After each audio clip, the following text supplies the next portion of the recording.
Get the super chats after we read the Dankster Debrief. Welcome to all the Danksters and Dankettes. I've been very busy, but can't stop looking at what's actually happening, what they're telling us, and I had to do some research about how this ended up, how this started, where this came from, why it is happening like this. It goes back, all right? It goes way back, and it started in the 50s, even in the 20s, you could say. But really, it started in 96. But before I read a single word of this debrief, before I go through all of it, I need you to activate something in your brain. Everything that I'm going to talk to you about today, I need you to hold it next to everything that I've shown you on this channel, whether it's TPUSA, whether it's Boston, whether it's surveillance stuff. The surveillance state infrastructure is literally being rolled out right before our eyes. Think about the FARA filings I've shown you already, okay? The Boston government, the money flowing from them through the Havas media apparatus into American churches, targeting Americans, the Qatari foreign agent registrations, the Pam Bondi connection, and how on her first day as Attorney General, she dismantled the entire DOJ's Foreign Influence Task Force, the unit specifically designed to investigate exactly the kind of foreign money flows that I've been documenting with receipts on this channel on my website, americansfortransparency.org, for months. Hold all of that into your mind, because what I'm going to talk to you about today is not separate from that work. It is the roof of the same building, the same infrastructure. It's part of the same tool set. And I want to say something that I know is going to make some people feel uncomfortable, but there is a word being weaponized in this country right now, and it's anti-Semitism. And I want to be precise about this because precision matters to me, especially on this channel when I speak to the public. Criticizing the foreign policy decisions of a government is not anti-Semitism. I don't care who you are. I don't care if you are that government. I don't care what religion or race you are. I do not give a fuck about any of that. I'm not an anti-Semite. In fact, I'm Iranian, okay? So everyone can go screw off with that bullshit. That is important. Criticizing a foreign government or a government in general, no matter what government it is, especially the government of Boston, is not anti-Semitic. Okay? If you want to argue with me against it, I'll have anybody here on the channel and we can talk about it. Criticizing the documented financial influence operations of a foreign state inside the United States is not anti-Semitic. Documenting FARA filings is not anti-Semitism. The receipts do not have a religion, okay? They do not have a race. The filings do not have anything to do. When I come to this channel, I bring receipts. I talk history. I show you what's actually happening, the things that people don't talk about, the reality of the situation. It's not about Jewish people. It's not about Christians necessarily. It's about Americans and other countries. That's what it is. And I'm an American. I say I'm Iranian because my heritage is from Iran, but I could give two shits about them and whatever's going on over there. I do not care. And I have family there. I want our country to be fine. Okay. Now, do I care inside as the people, as a human being? Of course. Nobody wants to see that, what's happening. Okay. But the pattern I'm going to walk you through today, again, it has nothing to do with a specific subsect of people, and it has everything to do with specific government. United States, with Boston. It has to do with specific policy architects, okay? Money flows. Documented decisions made by named specific individuals. That is the point of this channel. That confusion, they make confusion, and it's manufactured, okay?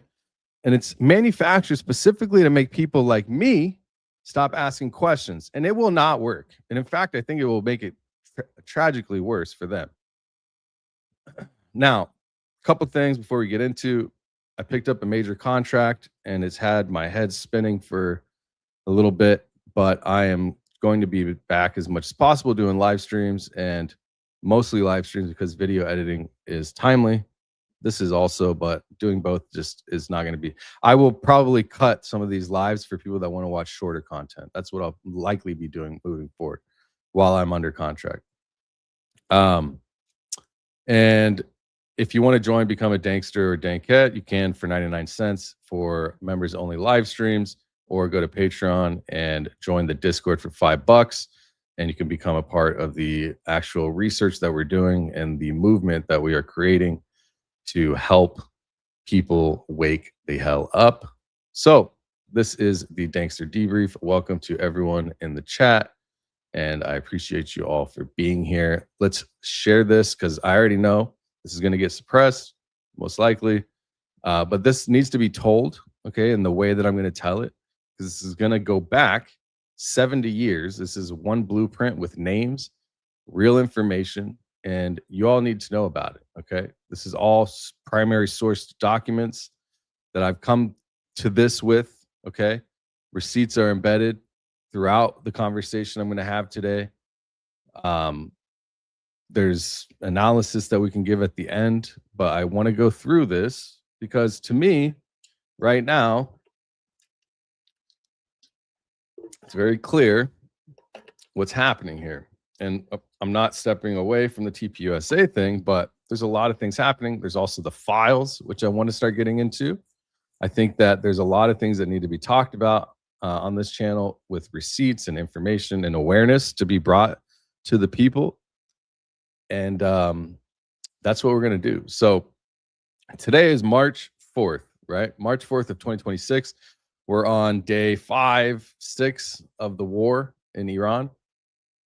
On February 28th, the United States of America and the state of Israel launched a coordinated military assault on the nation of Iran, and they named it, of course, the United States named it Operation Epic Fury, which Valhalla VFT made an interesting comment on Epic Fury, EF, the E files. I thought it was interesting. Israel called it the Operation Roaring Lion. And one thing I want you to notice about these names that they've picked is that they're not defensive names. These are not reaction names. These aren't even really like military combat names. These are conquest names. These are regime change names. The problem with regime change, which we can get into a little bit later, is I don't think that we've ever actually done a successful one, like in the way that they portray it, right? But anyways, in the first 48 hours, they've killed the supreme leader, or so they say, of Iran, the Ayatollah Ali Khamenei. In his compound, they killed his wife. They took out dozens of top IRGC generals. They killed nuclear scientists, Iran's Minister of Defense, Chief of Staff of the Iranian Armed Forces. They took out the Secretary of the Supreme National Security Council, all of them gone in a few days, maybe even a day. And in the morning of February 28th, a missile struck a girls' elementary school in Iran. Yeah, that's kind of sad. I think I showed this on my channel the first day that it happened. Here's an image of that. I mean, this happened. I pulled this out. People were saying, "Oh, it's fake. It's not real." Blah blah blah. I'm like, yeah, no, this is real. You know, this is real. This really happened. I think it was like up to 65, 63 girls. I'm sorry, dead. It's sad to see, you know, and that's our money. It's our tax dollars. Whether it happened, whoever did it, doesn't matter. If Boston did it, if we did it, we paid for it. We paid for it. I mean, that's what it is. We paid for it. If you saw my later live streams, past live streams, the one I was talking about specifically this topic, when it first launched last week, you saw the numbers of money that has come from us and how the money comes from us, from either national debt charged to us in interest or straight up taken from us out of the tax dollars. Now, Iranian media had reported actually 180 children that were taken out in this. Hegseth said they were investigating. 5 days later, they are still investigating. Now, We've had over 2,000 strikes across 24 of Iran's 31 provinces in the first 72 hours. 24 of 31, 2,000 strikes. So they say. It could be more, but I don't think it's less. 2 hospitals in Iran, in Tehran, specifically the capital, have been hit. The Kadam Al-Anbiya Hospital, the Gandhi Hospital, verified by BBC. And as of this morning, the death toll inside of Iran stands over 1,000, maybe even more. And there's actually a timeline here. Maybe I can pull it up. Let's see here. Yeah, there is a timeline. I mean, if you go to Wikipedia and you type in 2026 Iran conflict, it gives you a nice timeline here that you can go through and read, and it tells you about the background. Iran has struggled long for independence, for foreign rule of influence. This that I'm going to talk to you about today is about how we got here. But I really don't care about their struggle for independence, bro. I care, but not enough for our country to go and lose American lives over it. It's not worth it. It's just not. Again, do I have to come back and play this one? We see the same reflected here at times. Again, when we have people who are working within the intelligence community who perhaps in some cases have become too detached from the impact of their work on those who are making life and death decisions. They're desensitized. They're desensitized for our country and the potential to either go to war or to prevent war, as President Trump is trying to do on many fronts. Yeah, that shows. Very nice. Very well. It shows that preventing war. Yeah, I wonder if $250 million in one shot from Miriam Adelson had anything to do with preventing this war. That's what I would like to know. So anyways, I'm laying the foundation here. Iran has not sat still. They've launched ballistic missiles, drones attacks, mostly at Israel, but also at United States military bases. We've not been doing a great job at defending these other countries that took us on their land to have military bases there. Doesn't seem like there's much that we're doing to help some of these people. You know, there's a lot of things. Tucker has been talking a lot, doing really well, explaining what's been going on. We might look at some of that in a little bit, depending on how long we go today. But they struck the U.S. Navy. This is what things are being told. I'm trying to verify. Some of this stuff is unverified, but from what I heard, they struck a U.S. Navy 5th Fleet headquartered in Bahrain. Okay. They hit the CIA station inside the United States Embassy in Riyadh, Saudi Arabia. They struck Dubai International Airport. They hit a French military base in the UAE. A British base in Cyprus was impacted. Hezbollah has entered the fight from Lebanon after Khamenei was killed. Iraq has been pulled in.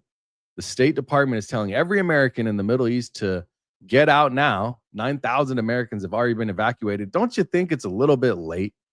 Get out now. Like, why wouldn't you tell them last month? How about a no-fly zone? How about like nobody's going to the Middle East? How about you look out for Americans? But hasn't really been a great track of that happening from this administration, or any for that matter. It would be really nice if they had just said, hey, look, things are about to, even if it's low key, like you don't think that they could do that, say, hey, we'd highly encourage maybe not going to this country or this area, this region right now because of what we're about to do. But no, after the bombs are flying, they start warning people. Makes a lot of sense. More people are even trying to leave, but the airspace keeps getting closed. Here, check this out. I have flight radar up. You can see I just got the gold package. I don't know why everyone was saying it was expensive. It's like $6 a month or 30 a year. But whatever. This is that whole zone with all flights, as you can see. If we were to actually see if I can, how do I work this thing? If we were to take out all categories and leave just military, we're not going to be able to see what's actually happening over. And I don't even know if there are helicopters, planes. I'm sure there are drones and stuff, but we don't see a lot of this military stuff. I would like to actually check out a military. I don't know if they would even allow like a military type of thing where we could see the planes flying around. That'd be interesting. But I mean, look at all of this traffic around that area. I was actually surprised. I looked at the whole country or the whole world. Look at how many planes are flying around. I mean, it's crazy. But there's this big ass gap right here. And right now I think it's nighttime over there, early morning or late in the evening, something like that. I don't know the time, but yeah, I mean, there's a whole gap. So I wonder when they stopped telling people to fly or when they told them to return, the exact date, because it doesn't look good. Okay. And then I think on March 3rd, the State Department authorized departure orders across. That was when, let me see if I can find this here. I was trying to find it earlier. I think I have. Yeah, here we go. Let's do rationale. Is this it? Yeah, this is it. So President Trump offers a new rationale for U.S. attack on Iran. The war with Iran stretched into a fifth day, Wednesday, with Israel launching a new wave of strikes in Tehran as public mourn for the slain supreme leader began. You have to remember when you're going to have a lot of people. When you take out the supreme leader of the country of Iran, the supreme leader is like a mixture. Like Ayatollah Khamenei is like if you mix the Pope, the president, and like the department, like Pete Hegseth, right? So it's like you took out the Pope, Trump, and Hegseth. Like, just don't attach the names because I don't know what people would think. But you took out the Pope, the president, and the Department of War, or Pete Hegseth, the leader of this whole decision making, and you just took them out. That's kind of what it would be like, and there'd be a lot of grief on all sides for all of these people. Some, having different, but it's put them together. And that's what Ayatollah really is. All right. Were you asking me this in the middle of a stream? How long are you planning on stream? I don't know, bro. I don't plan this stuff. Okay. Anyways, so the detail that the White House press briefing this morning will not give you context for. This is what they won't give you context for. One day before bombs fell on February 27th, Oman's foreign minister stood up and said a breakthrough had been reached. You probably heard this. I said it that day as well. It was hard to find articles, which I might have. I think it's in this Wikipedia one. Let me see if Oman is in here. Yeah, here it is. Check this out. So right before Oman's foreign minister, right here. So I'll just read this. Just before the strikes began on February 27th, 2026, Oman's foreign minister, Badr al-Busaidi, said this is what he looks like. Saeed Badr bin Hamad al-Busaid is the foreign minister of Oman. He has represented Oman in regional and international meetings, which includes the United Nations. He had said on the 27th, less than a week ago, that a breakthrough had been reached and Iran had agreed to never stockpile enriched uranium to full verification by the IAEA, the International Atomic Energy Agency.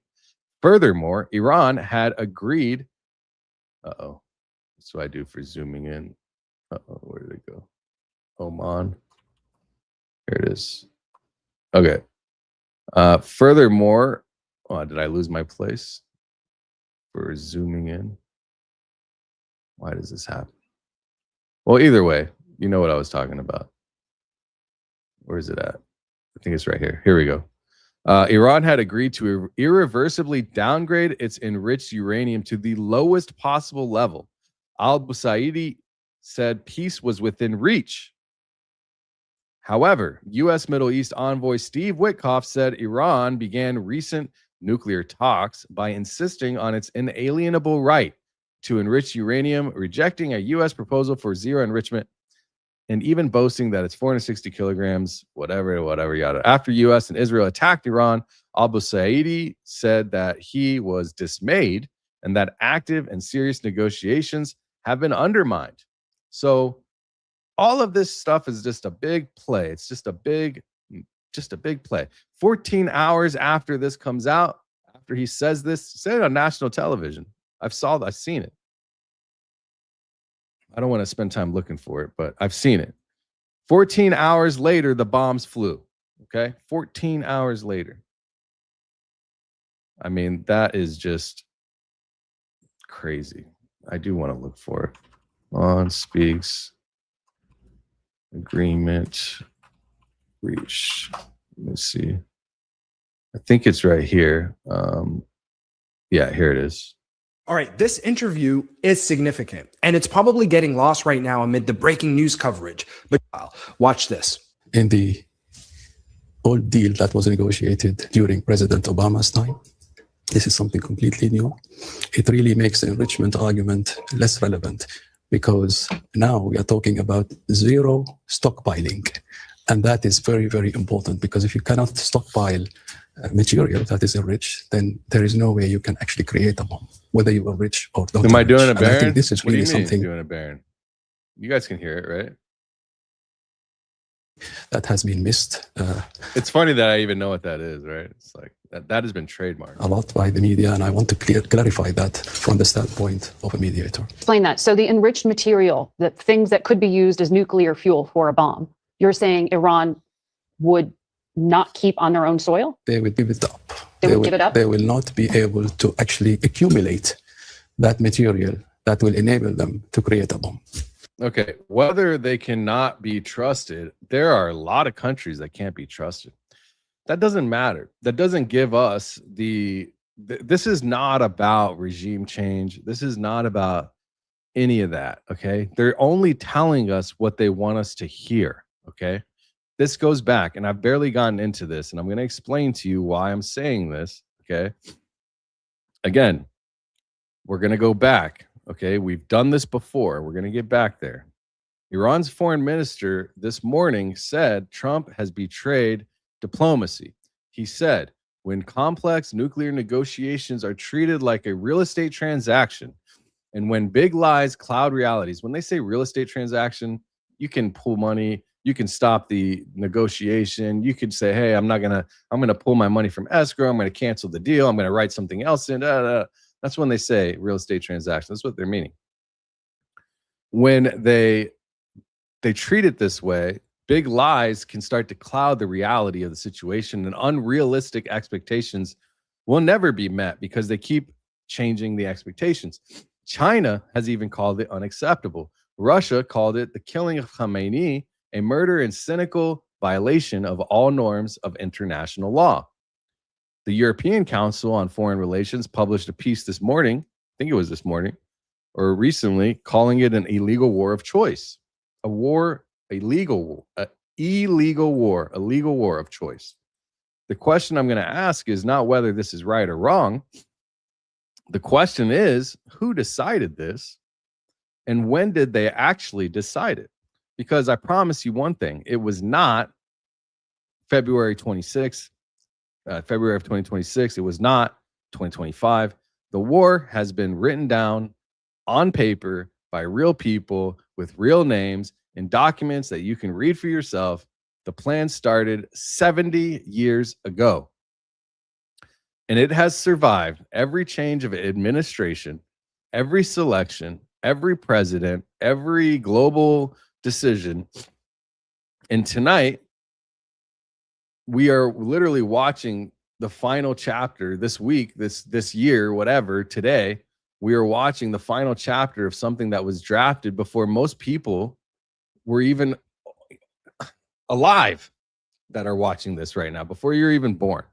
So we've done this before. And in August of 1953, Tehran, a man named, I'll pull this up while I explain it. Let me see. I think it's this one here, right here. Okay, here's an article while I'm reading this.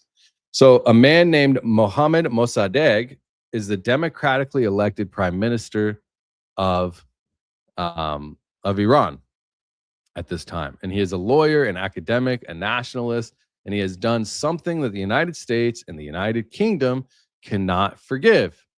He nationalized the oil. An Anglo-Iranian oil company, which is what British Petroleum was called before it rebranded, had been extracting Iranian oil for decades and paying Iran almost nothing for it. Okay. Mossadegh looked at the arrangement and told the world the oil belongs to the Iranian people, and he took it back.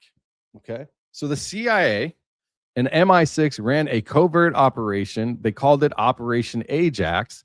They paid street gangs in Tehran to pose as Mossadegh supporters and cause violence in the streets. They wanted to make it look like his base was completely out of control. They bribed Iranian military officers. This is all documented. They ran propaganda through Iranian newspapers. They were secretly funding. The operation was run by a CIA officer named Kermit Roosevelt Jr., the literal grandson of Teddy Roosevelt. And in 72 hours, the first democratically elected prime minister in Iranian history was overthrown and placed under arrest in his house. All right. So this right here, in 1953, State Department finally releases updated official history of Mossadegh coup, formerly secret documents from state. CIA provide new information about covert operations planning and implementation, plus contemporaneous analysis. Long-awaited volume supplements earlier publication, and this explains it.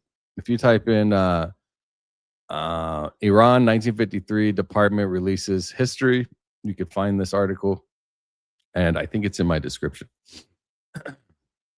Okay, so CIA, MI6, covert operation, Iran 1953 overthrows after they had their first democratically elected prime minister. Okay.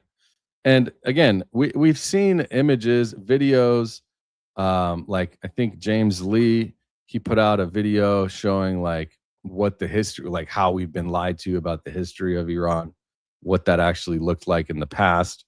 Like you could see here. Is choosing where they want history to. One of the most effective propaganda techniques is choosing where they want history to begin. So we're going to go on a little bit of a journey today to see if we might be able to unindoctrinate, unbrainwash ourselves, because I think it is our job, in fact, our duty to do so.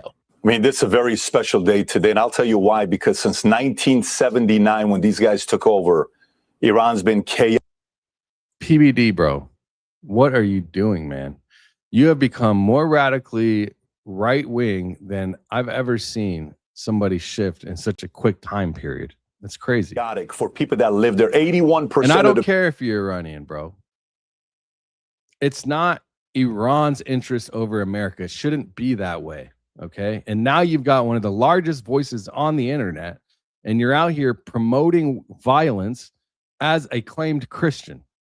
People there do not want the IRGC. It is convenient, isn't it, that Patrick Bet-David, an Iranian expat who has since been using his platform to push the United States to do regime change in his home country, chooses to start the history of Iran in 1979. Because guess what? This is a photo of Iran in 1950. Looks basically like America or any other Western country. New buildings and modern apartments are among the visible signs of progress in Tehran. At their national university, young Iranians with a Okay. So they're changing what they're trying to make us believe one thing or another from the reality of the situation. Okay. They put the Shah back on the throne after this overthrow of Mossadegh.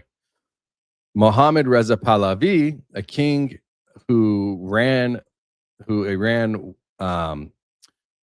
basically he ran Iran with a brutal secret police, is what they've said. Okay, which I can't argue against. It sounds like that's the case, I guess. I don't know. Trained by the CIA, who sold oil on terms that the West approved of. So again, this is not about regime change. This is about oil and money. That's what it comes down to. You have to see it for what it really is. What's up, Rumblers? I see you over there. Don't worry. We are on Rumble and X as well. There's just a few people over there. But just so you know, if you like to watch on Rumble, you're more than welcome to. We are over there as well. So they put the Shah back on the throne. All over this oil situation that started with Iran saying, this is our oil. We're going to do whatever we want with it. Okay. Now, he stayed in power until 1979 when he fell. The man who replaced him was Ayatollah Ruhollah Khomeini. The Islamic Revolution happened. The hostage crisis is 444 days. The birth of the theocracy that 47 years later, we just bombed into a leadership vacuum. The government we just spent 2,000 strikes trying to destroy exists because of what we did in 1953. We overthrew their democracy. We installed a dictatorship. They overthrew the dictator, and what replaced him had begun to govern force of Iran in a way that we hadn't seen ever since. Now, this is not ancient history. This is causation. The Ayatollahs did not emerge from nowhere. They emerged from the ruins of a country that had its democracy stolen by the CIA when it was less than a decade old. And here's the part that really you should sit with, is that the hostage crisis in 79, the one that Caroline Levitt referenced in her White House briefing as justification for bombing Iran, happened because of what we did in 1953. We created the conditions for the revolutions that created the government that took these hostages, took this entire radicalism to that direction.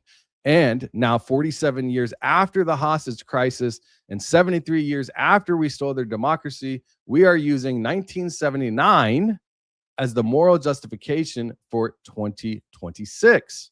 Now, this is the blueprint. In 1996, a group of American foreign policy strategists sat down and wrote a document for the incoming Prime Minister of Boston. His name was Benjamin Netanyahu, and it was his first term. And they titled it A Clean Break, a new strategy for securing the realm. The lead author was Richard Pearl. You might have heard his name. His nickname inside the Reagan-era Pentagon was the Prince of Darkness. Co-authors included Douglas Faith, David Wurmser. Both would go on to hold senior national security positions in the George Bush White House after September 11th, 2001. And here is what the document called for. Abandon the Oslo peace process, destabilize Syria, remove Saddam Hussein from power in Iraq, and this is their exact language: roll back Iran. Okay. A clean break, a new strategy for securing the realm. It was published, I think I can find it actually. Let me look here. If you look, a clean break. Here it is. I'll just pull up the Wikipedia page. A clean break, a new strategy for securing the realm. A policy document that was prepared in 1996 by a study group led by Richard Pearl for Benjamin Netanyahu, then Prime Minister of Israel, still today.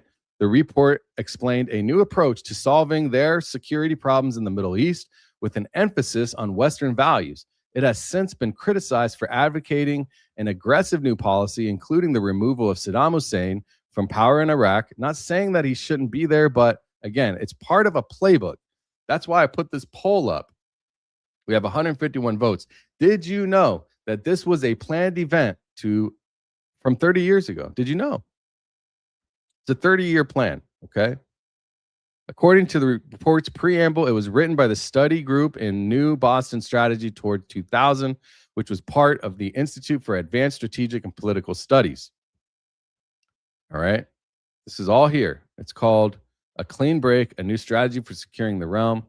If I didn't put it in the description, I will, but I would like you to go and check that out so you understand the history of how we got here. Iraq was invaded in 2003. Syria was destabilized starting in 2011. Assad fell in December of 2024. Iran is being bombed as we speak today. That is the clean break checklist, executed in sequence across 6 American presidencies spanning both parties, written in 1996. Okay? Written in 96.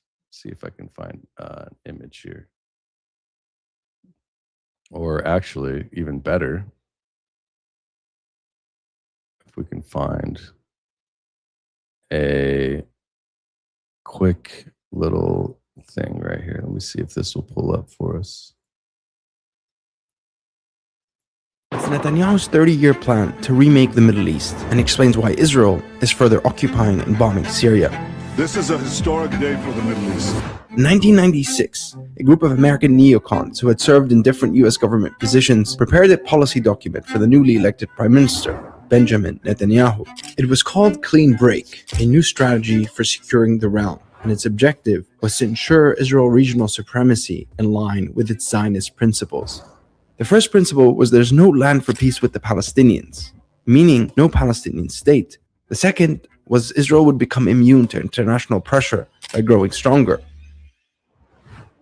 And third, Israel needed to weaken and destabilize certain countries in the region. The main target at the time was Iraq. If you take out Saddam's regime, I guarantee you that it will have enormous positive reverberations on the region. Since his return to power, Netanyahu has been implementing this vision. Lebanon, Syria, and Iran were also on the list.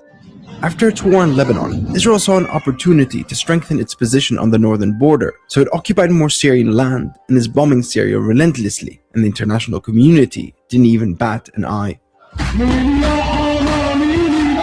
The fall of the repressive Assad regime is something to celebrate. Israel will take every chance to undermine Syria and pursue greater Israel. And for Netanyahu, people of Thank you for calling me. Thank you. My mic is. How long was it off? For a minute. Jesus Christ. Okay, well, that sucks. Where do I start? Now, what is that called? That's not a Baron or an Ian. All right. What was the last thing you heard? We haven't heard one thing you've said. No sound for 2 minutes. Okay. Well, let me go back. I guess. Did you hear the clean break part? Let me know. Sorry. Thank you, Danielle. Since the super chats. Okay. So we were here. Let me go back. My apologies. I'm embarrassed. That's sad. Okay. So clean break. You heard this. You heard this at least. Pulling a danks. Yeah, you can call that one pulling. Now I got to be careful here. I won't turn my mic off like that. I'll just mute it over here. All right. So I'll go back to where we were with the clean break and I'll explain this. Okay. So in 1996, a group of American foreign policy strategists sat down and wrote a document for the incoming prime minister of Israel, and his name was Benjamin Netanyahu. Did you hear that part? We got to that part, right? That's probably where I stopped. So that's right around where I played this and I paused the audio. You can't hear me still?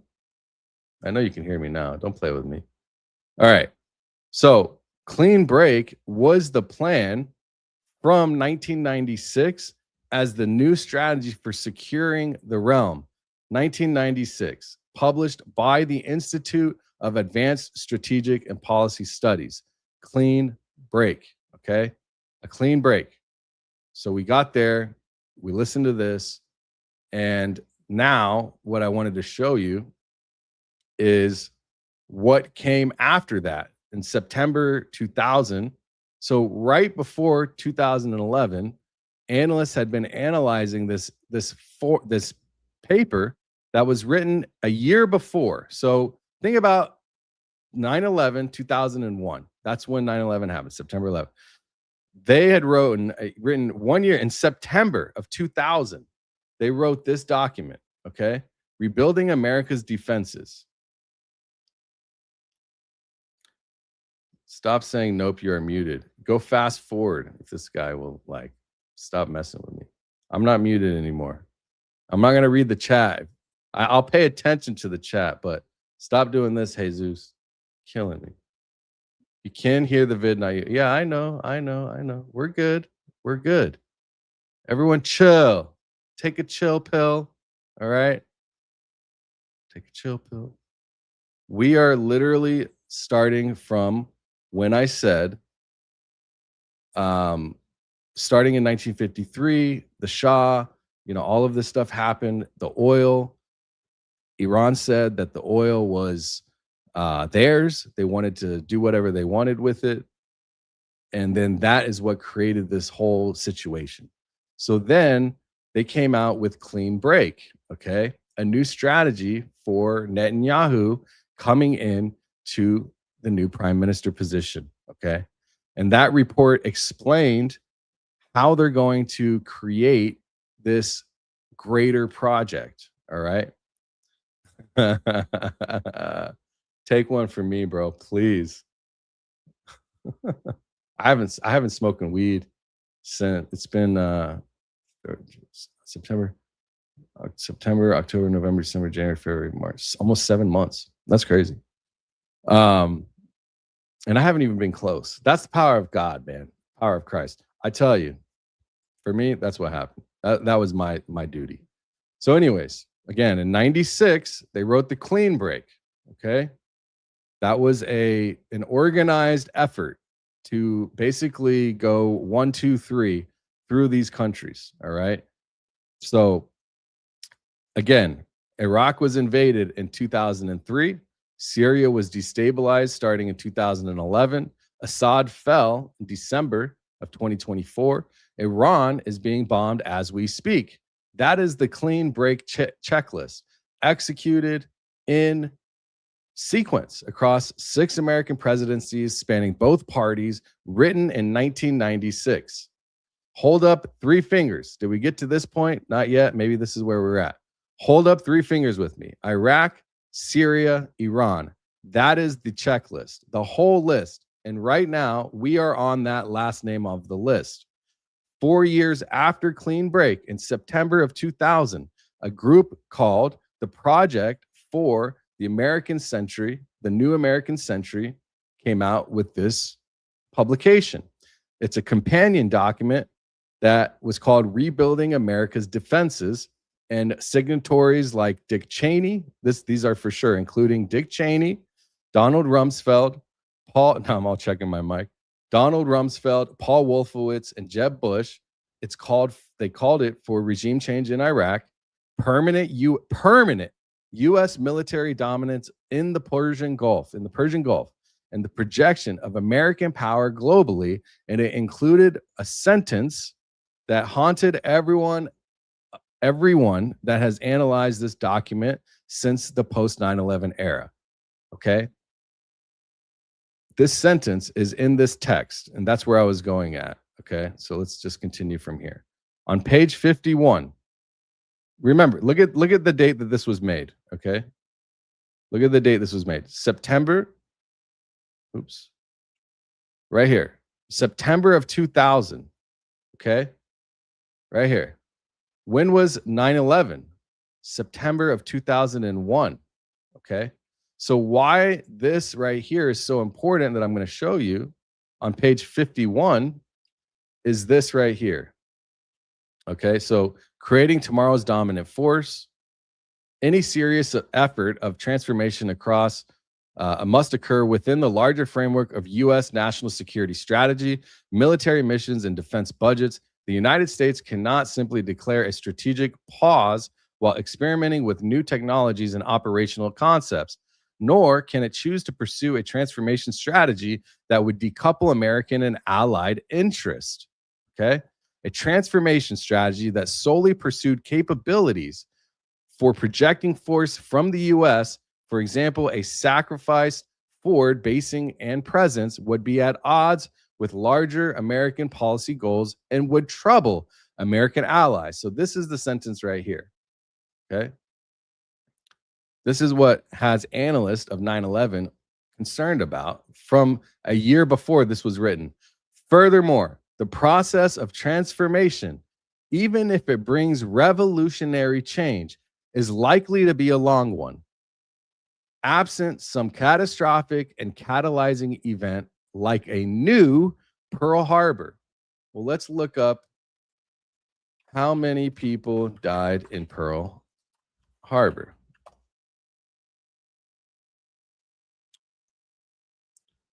(2,403) Americans died in Pearl Harbor. Okay. 2,403. Most of them were military, almost all of them were personnel. 68 civilians. Another 1,100 were wounded. How many people died in 9/11? 2,977. It's almost identical. 2,977. Okay. 2,400. It's like right there. Has anybody ever attached the two? No, I have. I'm telling you, this is a playbook that fix. Okay. And it's right here in our face.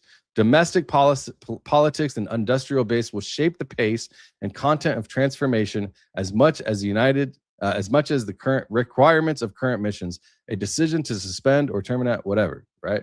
So why are people commenting when they're behind, bro? This is so annoying. All right. So just to put things into perspective, you can obviously see that there are correlations all over the place. And it started in 96, this plan, okay? Clean break checklist, executed in sequence. Then you've got this document that I just showed you, all right? That document was published September of 2000. 13 months later or less, September 11th, 2001 happened. Cheney and Rumsfeld were in the White House, the same people that created this document. See if it has the authors on here. Principal author, but the people involved doesn't say here. Let me see. It's all right. Anyways, yeah, Rumsfeld, all of them, they're in office at this time when this is being written, the rebuild of American defenses. All right. Coincidence? I think not. Again, that document was published a year before 9/11, and then 9/11 happened. Cheney and Rumsfeld were in the White House. Within weeks, the administration was drawing lines from Al-Qaeda to Iraq that the CIA itself said were not supported by evidence. I'm not standing here today to tell you who is responsible for 9/11, but what I am telling you is that the policy response to 9/11 was already written. So if the response to 9/11 was written already by the United States, by people in the White House, who do you think was in charge? I'm asking you. Actually, I'm going to ask the poll. I'm going to ask the chat. Chat's in the polls in the chat. Do you think the U.S. was involved? Okay. Or the manufacturers? Again, I'm not going to tell you who it was, but I'm showing you the playbook. Okay. I'm showing you the playbook about the project for the new American century, established in spring of 97, 1 year after Clean Break, a new strategy for securing the realm, was created. Okay. This is the playbook, guys. I'm sorry to be the one to tell you. The war you are watching now was mapped out on paper in in Washington, D.C. in 1996. The people who wrote that paper are real. Their names are public. The document is public. I'll put both in my description. I'll do that right now, just in case, because I think it's important, the most important, for everyone to know exactly these two specifically. I'll put them at the top. Actually, I'll pin them in the comments. Let's do that. Let me go to my own comments. Right here. And I'm going to put it in here. Oh, I can't while it's live, can I? Well, anyways, here. There's I'm going to pin two things. Oops. I'm going to pin that, and I'm going to pin this book. You guys need to go watch it, go read it. And I'll pin them in the chat. All right. Those are two of some of the most important things that you need to read on American history revolving around this war in Iran. So the first one, right here. So the Wikipedia is the Clean Break, and then the archive is Rebuilding America's Defenses, and that is the actual text. You can go read it. I've read it. Some of it, not all of it, but I've read it. It's worth it. So again, you're watching something that had been mapped out on paper, and those people are real, and it's all public. Now, I have to tell you about something about the nature of the U.S. and Israel relationship, because it is not the equal partnership of two allies that it is sold to us as. The evidence tells a very different story. Jonathan Pollard, you've heard me talk about him on this channel multiple times. He was born in Galveston, Texas, an American citizen, U.S. Navy intelligence analyst with top security clearance. And in 1984, and in 1984 to 85, he passed approximately almost 1 million classified documents to Israeli intelligence. Not hundreds, but over 800,000 that we know of. The documents included NSA, the National Security Agency's intercepts of Soviet communications, U.S. intelligence on Arab military capabilities, U.S. nuclear targeting strategies. Thank you, Danielle, again. There's only one time that somebody's called me. I appreciate it. It makes me feel cared about. Imagine if it just goes to zero and I'm like, what happened? But thank you guys. So anyways, the document that Jonathan Pollard leaked was all of the intelligence that the NSA had been securing, and he was arrested in 1985 when he tried to seek asylum in the Boston embassy in Washington, and they turned him away. He served 30 years in federal prison, and Boston initially denied involvement, then called it a rogue operation, and then in 98, they just admitted that he had been an official intelligence asset. They gave him citizenship to Boston while he was still in U.S. prison. You could see, I could show you.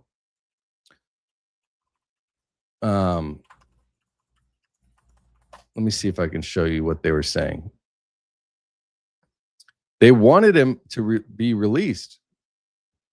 And even here's something from your favorite ally. The people of Israel welcome the release of Jonathan Pollard. As someone who raised his case before successive U.S. presidents many times, I long for this day. I long for this day. 3 long and difficult decades, Jonathan is being released. 3 long and difficult decades? Yeah, because you had lost one of your best assets to stealing American intelligence? I wonder. I wish him on this first Sabbath that he's going to spend with his family a lot of joy, a lot of happiness, a lot of peace. This is an American. Spending 30 years is a tremendous amount of time for leaking information that ended up saving Israelis' lives in the Gulf War, because as a result of his actions, we knew that we had to go and have gas masks here. That if Saddam Hussein had used Scud missiles with chemical warheads, tremendous loss of life is prevented by him telling. So they're pitching it as he saved lives. So that was tangible information that they needed, and it was worthy of him. They look at him as like a messiah or whatever because he stole American intelligence. I once said he should have been executed. Bays, shout out to Bays. I know he's live right now, I think. He said, hey, as a Christian, I don't think that should be the case. And,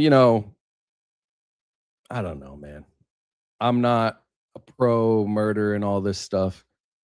But you put a lot. How many people do you think got killed? How many Americans do you think got killed because of those leaked informations? Think about it. Yeah, maybe they would have had an issue, but does that justify the fact that Pollard just gave a million documents to a foreign agent? No, doesn't matter. So whatever. Israel ran a spy inside the U.S. intelligence of the highest levels, stole 800,000 classified documents, and when caught, was given a spy citizenship while he sat in our federal prison. That is not behavior of an equal ally. That is the behavior of an intelligence service that views the relationship as something to be exploited as well as maintained. Okay, exploited and exploitation maintenance. In 1967, the Six-Day War was 4 days old, June 8th, 1967. An American Navy ship called the USS Liberty is in international waters in the Mediterranean, roughly 13 miles off the Sinai coast. It is a signals intelligence vessel. It is flying a United States flag. Boston aircraft and torpedo boats attacked it for over an hour. So for anybody to say that they didn't know, that is bullshit. It's bullshit. And it's not anti-Semitic. You can go fuck off with that. Excuse my language. It really pisses me off. And then we never did anything about it. Okay? They killed 34 American sailors and wounded 171 additional. They jammed the ship's distress frequencies. They shot up the lifeboats so the crew could not evacuate. Boston said it was a mistake of mistaken identity. They thought it was an Egyptian ship. Captain Ward Boston, his name is actually Ward Boston, who served as legal counsel on the original Navy inquiry, signed a sworn affidavit in 2004 stating that the investigation was ordered to conclude it was an accident and that he personally believed it was intentional. He said under oath that he was ordered to lie. He said it under oath. Let me see if I can pull this up. I keep wanting to pull stuff up. I pulled up other things, but as I go through this again, I'm like, man, I would really love to see if I can find this right here. Here it is. Declaration of Ward Boston, Captain JAGC.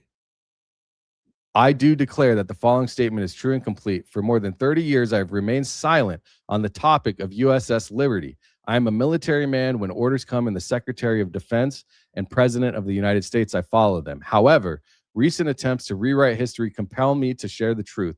In June of 1967, and he goes through the story, the evidence was clear. Both Admiral Kidd and I believe that this certainty that this attack, which killed American sailors and others were injured, was a deliberate effort to sink an American ship and murder its entire crew. Each evening, after hearing testimony all day, we often spoke of private thoughts concerning what we had seen and heard. I mean, following the conclusion of the court of inquiry, Kidd and I remained in contact. Though we never spoke of the attack in public, we discussed it between ourselves on occasion. Every time we discussed the attack, Kidd was adamant that it was a deliberate planned attack on an American ship. In 1990, I received a telephone call from Jay Crystal, who wanted to interview me regarding this court of inquiry. I told him I would not speak on that subject and prepared to hang up. And then Crystal began asking me about my personal background and other non-court inquiry related matters. I endeavored to answer these questions. Finally, I suggested that he contact Kidd and asked him about the court of inquiry. So he's explaining this whole situation.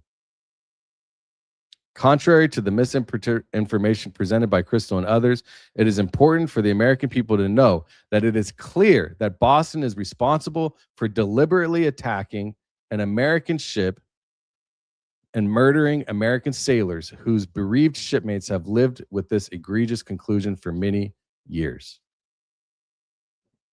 Just type it in. Go look at it. Ward Boston, USS Liberty. Okay? Is that indicative of someone on our side? Over an hour, this was an attack that happened. That doesn't just happen on accident. It's not a mistaken identity. The United States government accepted this explanation that was officially published by Boston. The case was not Ward Boston, but the country Boston.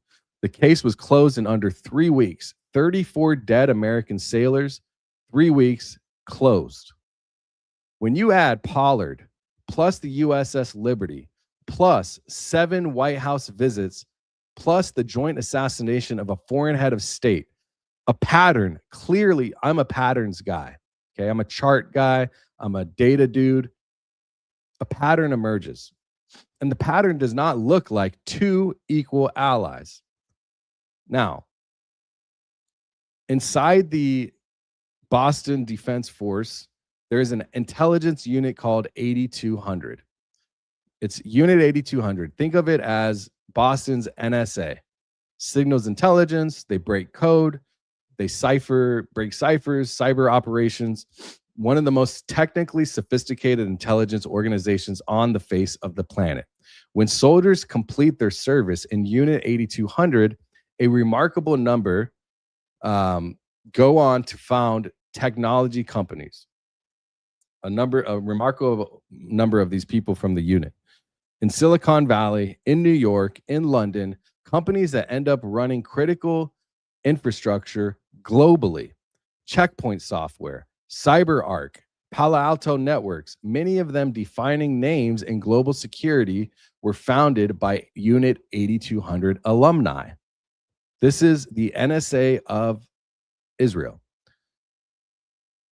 When these companies' software is running on US government networks, on financial institution networks, on critical infrastructure, and the founders came out of the Boston Military Intelligence, the question is not conspiracy. The question is fiduciary.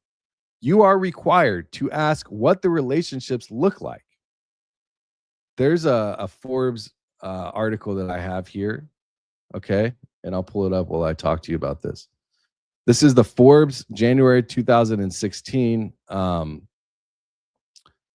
Unit 8200 secret weapon startup machine.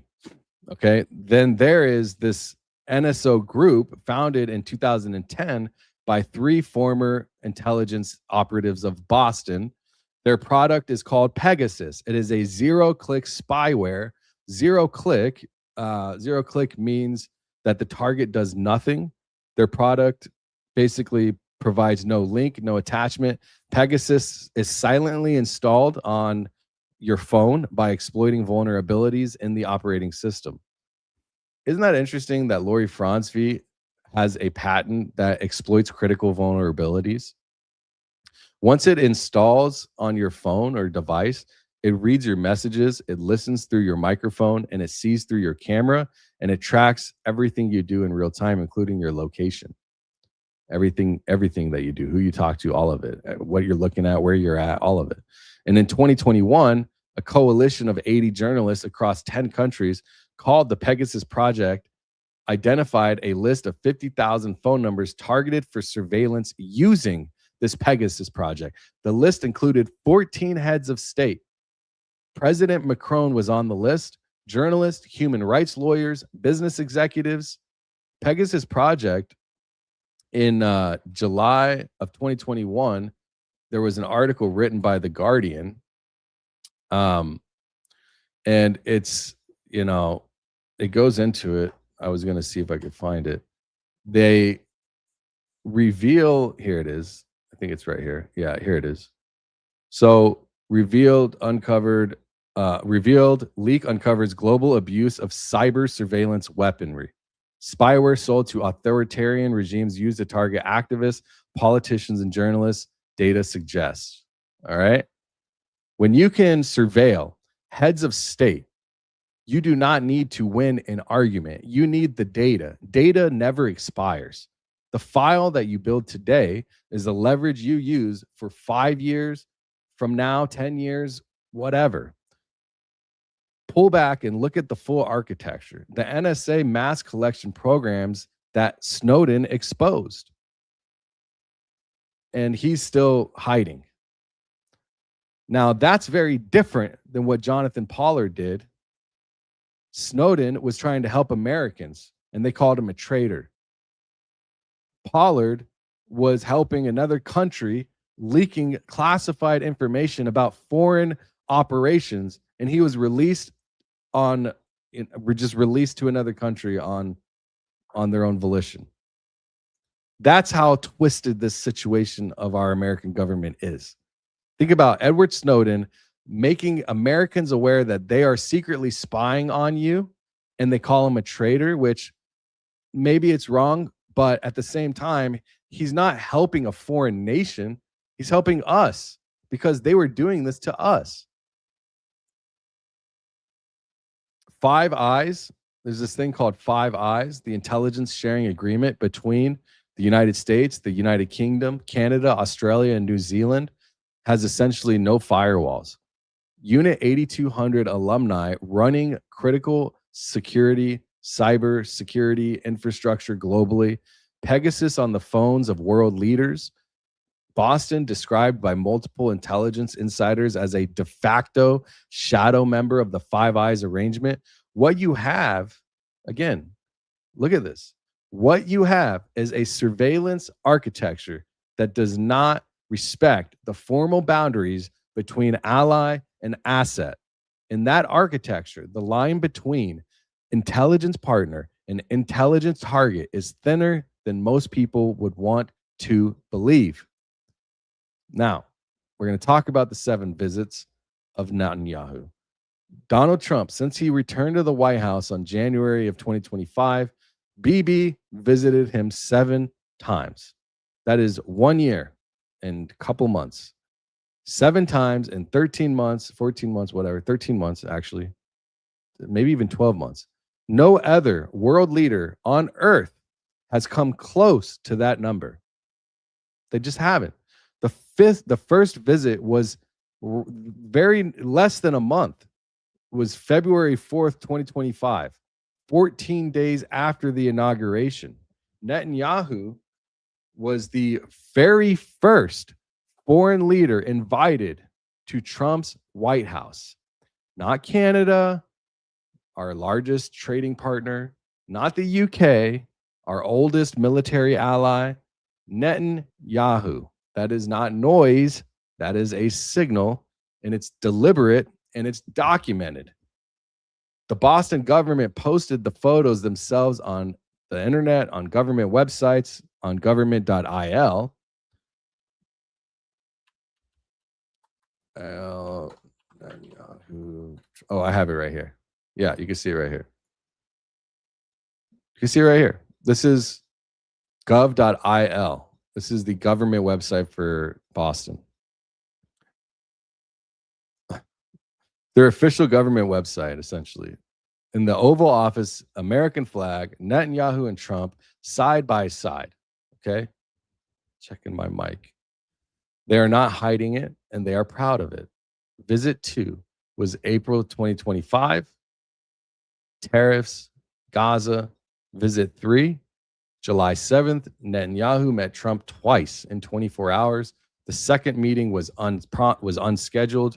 No media access, just the 2 of them. Visit 4, September 29th, 2025, post-UN General Assembly.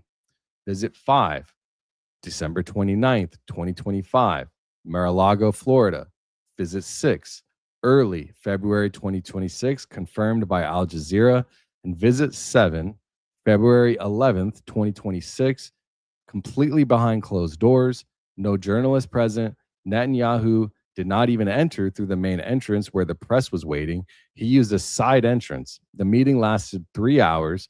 Netanyahu's office said only that Israel's concerns were heard and that the sides reached full understanding regarding the future contours of action of the Middle East. 17 days later, February 28th, 2026, 2,000 strikes fall into Iran's lap. All right? That's just the truth. So you can look at this chain of whatever as much as you want, but Netanyahu's visit to the U.S., what comes next? February 16th. This is just a few weeks ago. On February 11th, the Prime Minister unexpectedly visited Washington, advancing a meeting originally scheduled for February 18th. This marked the 7th time the leader had visited the White House. No other foreign leader has done so frequently. In 2025, on the eve of the 12-day war, Netanyahu also had made an unscheduled visit. The significance of these visits remain unclear. Well, I hope that they remain clear now. Does it make sense? Does this all add up? No other world leader has visited the United States White House in an official capacity over the past year more than Benjamin Netanyahu. That's on Al Jazeera. Now, this name, Ron Dermer, if you want to write it down or just remember it, Ron Dermer, Ministry of Strategic Affairs, former Israeli ambassador to the United States for 7 years. Ron Dermer was born in Miami, Florida. He is an American citizen, or he's an American. Let me see if Ron Dermer. Here you go. This dude right here. Where's he at? Right here. Ron Dermer. Okay. So, Ron Dermer, Israel's Minister of Strategic Affairs, an American. He grew up here. He worked on Republic political campaigns in this country. He understood how Congress works, how media works, how campaigns work, because he operated inside all of it. He then became an Israeli citizen and rose to become the most powerful Israeli diplomat in Washington. He was in every one of those White House meetings. He is the bridge. He built it from the inside. Okay? What the American mainstream press has not put in a single headline is that the International Criminal Court issued an arrest warrant for Benjamin Netanyahu in November of 2024 for alleged war crimes. The International Criminal Court. Now, we've probably heard of this. If you haven't, well, this is information for you. But this is the reality. He is wanted for war crimes in Gaza. Okay? That is true. So he's holding on to this political power and trying to gain favoritism to keep himself out of getting beheaded or prisoned or whatever they're going to do. He has been traveling the world since then on routes that avoid the airspace of any country that might enforce that warrant. Benjamin Netanyahu is literally avoiding airspace that has a warrant out for him. But he comes all the way from Budapest to the Washington, D.C. in April of 2025. His plane flew 400 kilometers out of its way. I mean, that is crazy, bro. I think I have a map here. A map, or I have an article. Let me see. Here's an article, at least. Netanyahu's flight to U.S. takes an extended detour, avoiding most European airspace. No official reason given for unusual route, but there's an ICC warrant for the Prime Minister's arrest. Wing of Zion refrains from flying over France, though source claims permission given. Prime Minister Benjamin Netanyahu's plane took an extended detour on Thursday as he traveled to New York. The trajectory visible on flight radar. I have flight radar pulled up. I wonder if would they be able to pull it up? Could we see that? What date was it? Let's take a look. I have flight radar pulled up. It was, so what was the date? It was it that day? Okay, let's go look. Let's take a look. This will be fun. What was the date again? I'm sorry. I think I have it right here. It was April of 2025. So let's go to April of 2025. Uh-oh. What happened? Oh, here. Why is it doing that? April. I don't know how to navigate this. Let's see. Budapest, April of 2025. So this is to Camp Springs. Is this it? Yeah, I think this is the flight. This is it. So what? Does it fly around it? says that they went around, no? Maybe around this area. Well, they didn't fly all the way around. What does it say? Rerouted specifically to avoid countries that the IRC. Well, if you look here, they flew around Slovenia because, like, they could have just flown straight over. So they avoided Slovenia. They flew over they avoided Switzerland, Liechtenstein, Austria. I mean, if you would have flown from here, you just fly right over the center. So they avoided Austria, Slovenia, Switzerland. They flew on the bottom side of France, which this is all like down here is like wine country, okay, down here. So yeah, I mean, out of the way, obviously, and then making sure to stay away from the UK, Ireland, and then they flew straight into here. How do you think that makes us look? A man with an active international arrest warrant visited the Oval Office 7 times and then jointly ordered the assassination of a foreign head of state. And the American press covered the visits like they were routine diplomatic meetings. So I am doing what the mainstream press is not doing, and I'm putting it all into sentences in one paragraph. So here's the documented pattern, okay? The same playbook.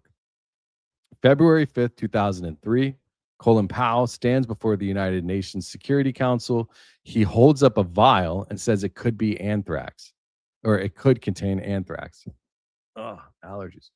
He presents satellite imagery of what he says are mobile chemical weapons laboratories in Iraq. Again, Colin Powell stands before the UN Security Council. He shows a vial of anthrax, which is ridiculous that you'd bring a vial of anthrax into heads of state, which I think is probably fake. I doubt they would do that. The case for invasion rests substantially on this moment. Those labs did not exist. The weapons did not exist. Powell himself later called his UN presentation a blot on his record. The Iraq war killed hundreds of thousands of people. It displaced millions and created the power vacuum that allowed Iranian-backed militias to fill the space where Saddam Hussein's government used to be. Now come forward to March of 2025, Tulsi Gabbard, the sitting U.S. Director of National Intelligence, testifies to Congress under oath. She testifies under oath that Iran is not building a nuclear weapon. Let me see if I can find a clip. Right here. The IC continues to assess that Iran is not building a nuclear weapon, and Supreme Leader Khamenei has not authorized the nuclear weapons program that he suspended in 2003. I mean, it's on the record, okay? This is not a protester. This is not a journalist. That is the Director of National Intelligence of the United States of America testifying before Congress under oath, March of 2025, 1 year ago. Iran is not building a nuclear weapon. 12 months later, the United States drops bombs on them. And that comes after the 12-day war. Okay? You have the 12-day war that they had already dismantled everything. Pentagon told Congress in closed-door briefings there was no intelligence suggesting Iran was planning to attack U.S. forces first. And here's the kicker on top of that. The day before the bombs fell, on February 27th, a day before the 28th, again, Iran had agreed in Oman to never stockpile enriched uranium and they verified with the IAEA, like I showed you earlier. The Omani foreign minister called it a breakthrough. And I showed you this. The European Council is calling this bombing the negotiation table out of spite. No evidence of imminent attack, no WMDs, a deal on the table, and bombs flew anyways. Iraq, Libya, Syria, Iran. Now add Libya, 2003. Gaddafi voluntarily surrendered his weapons of mass destruction program to the United States. He made a deal. He came in from the cold. 8 years later, we helped kill him. We started as a no-fly zone, became regime change. That's what started. It started as a no-fly zone, and then it became a regime change. I don't know if you guys have seen this. There's a YouTuber. I'll pull it up to remind myself. I want to show you this dude. I like him. I like his content, at least. I can't say I like him. But I think it's interesting because he put out a video. Arab. His name is Arab. Have you guys put a 1 in the chat if you know who Arab is, the content creator? He went to Iran not too long ago, and I'll pull up a video showing you what his experience was like. I mean, I've never been because my family, like my dad escaped Iran when he was 15, so he's like a refugee or whatever. A citizen, and it took him almost 2 years to get to the United States. He did it the right way. Documents, visa, green card, came here, went to college, got a degree. What's funny is my dad was retired now, but he worked in the FAA. So he was an air traffic controller. It's not funny, but when 9/11 happened, he was laid off. Well, he was temporarily suspended pending investigation. A lot of Middle Easterners were during 9/11. And then from then on, because of my descent, I was called a lot of nasty things. You know, being from Iran, my family, being my name, my real name, my last name, all that. I grew up in Memphis, Tennessee. I was born in Nashville, raised in Memphis. It's a very segregated city, even today. And when I was growing up, it was a lot of blacks on whites hating each other and racism. But they really didn't like me, bro. You want to talk about being called a sand nigger? That shit was brutal. I got beat up all the time. All the time. It was terrible. Now, anyways, side note, but again, Libya is now a failed state with an active slave trade from 2003 to now. Iraq, Libya, Syria, Iran. It's the same playbook, guys. 4 times. The justification is asserted rather than evidenced. The diplomatic track is allowed to collapse at the last moment. Then the strikes begin. When the same playbook runs 3 times before the 4th one, it is not longer a coincidence. It is a policy. This is structure. This is parameters. Okay? Everything I've shown you up to this point is documented. Name sources, name documents, dates you can verify for yourself. Now, I'm going to tell you what I think this means, and this is an analysis labeled as such. This is just a comedian on stage telling joke stories and bullshit. None of it matters from this point. As of this morning, or recently, I believe it was this morning, I was reading through. I've read so much stuff. Trump told the Daily Mail and the U.S. operations will be completed within a 4-week timetable. Hegseth said America is winning decisively and more forces are arriving. Defense Secretary Hegseth said they expect complete control of Iranian skies within days, meaning Iranian leaders will be looking up and seeing only American and Israeli air power every minute of every day until they decide to stop. Those are his words. Trump, maybe I can find it. Hegseth says air. I think it was today. Yeah. Let's see. So, war with Iran has just begun. See, there's so many things here. War with Iran has only just begun, Hegseth says. Top military officials. So they spin it as this is only going to be so long, and then they actually really reveal the truth. Isn't that interesting? Okay. Trump also told the Atlantic magazine that Iran's new leadership wants to negotiate and has agreed to talk. Iran security chief Ali Larijani rejected the same day, saying, "We will not negotiate with the United States." So right now, Nobody knows how this is going to end.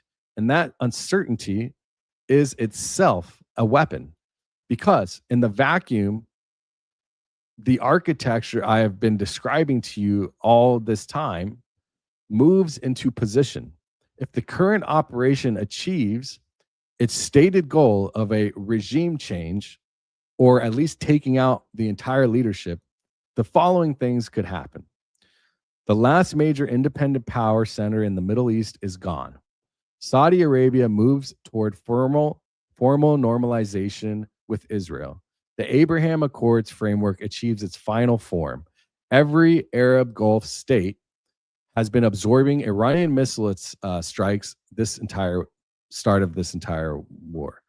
Qatar, Bahrain, Kuwait, Saudi Arabia, the UAE will be even more dependent on American military protection and even more aligned with the Boston security architecture. However, I'm going to show some things after this. We'll read super chats, and then I want to look at a couple of things from Tucker specifically. Let me pull up something so I can have it here. Just I don't forget. All right. So again, these are things that will be likely happening. The Qatari, like all of these Middle Eastern countries, are becoming even more and so dependent on the United States. All right. However, we have not been as defensive as we should be, from my opinion, for letting Americans just flood your country with military bases. And then when missiles start flying, why are we seeing this destruction all over the countries that it's hitting? Why? If we have the capability to shoot down missiles and attacks, then we should be doing that for the countries that let us put military bases on their property and probably agreed to do so to protect them. That's the whole point of having a military base on property of a foreign nation. In my eyes, if I was UAE or whatever, Kuwait, Bahrain, say, well, at least we got U.S. military here to help us out. Doesn't really seem that way. Okay. The energy architecture of the Middle East will consolidate oil pricing, pipeline routes, production agreements. All of it moves under a very tight umbrella at that point. The Strait of Hormuz, which Iran has been threatening all week, and through which 20% of the world's oil moves through, gets secured under American military escort.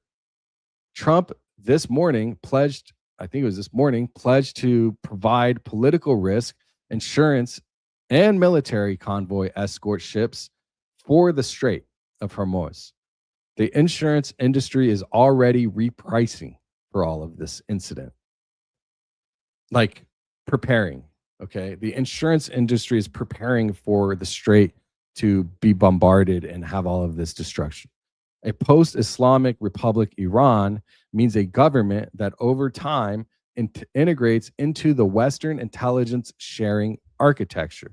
Another node on the grid, another central bank pulled into the SWIFT system, another country where Unit 8200 alumni companies might win the infrastructure, probably will win the infrastructure contracts during reconstruction.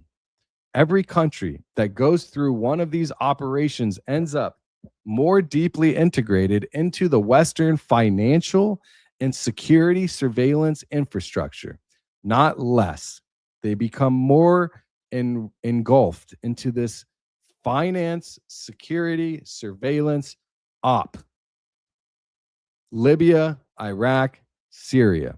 Each one in the wreckage got absorbed further into the system with the World Bank, the IMF, Western reconstruction contractors. I am not saying I know who sits at the top of this network. What I am going to say, though, is that the pattern is very consistent. The direction of travel is visible, and it points towards consolidation, a one world government every single time. I think even, who was it? Hegseth? Somebody said, well, we had a one world government. I don't remember who said it, but somebody said it. The World Economic Forum language, the Great Reset, the King Charles stakeholder capitalism framework, these are stated policy positions of real organizations that publish their documents publicly. Okay. What I'm asking is a pattern recognition question, really. When you trace the regime change checklist or the attack infrastructure checklist, the surveillance infrastructure and architecture, and the financial integration that follows every intervention, where does that map point? It points what? To a more fragmented world, a more consolidated one. Which one do you think? More fragmented or more consolidated? I want to put that in the chat. What do we have for this last one? Do you think, I'm going to put this in the comments so you guys can see it. I'll pull it up on screen. This was the result of our voting.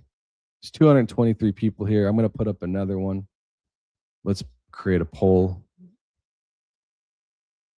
Do you think the Iran war will create global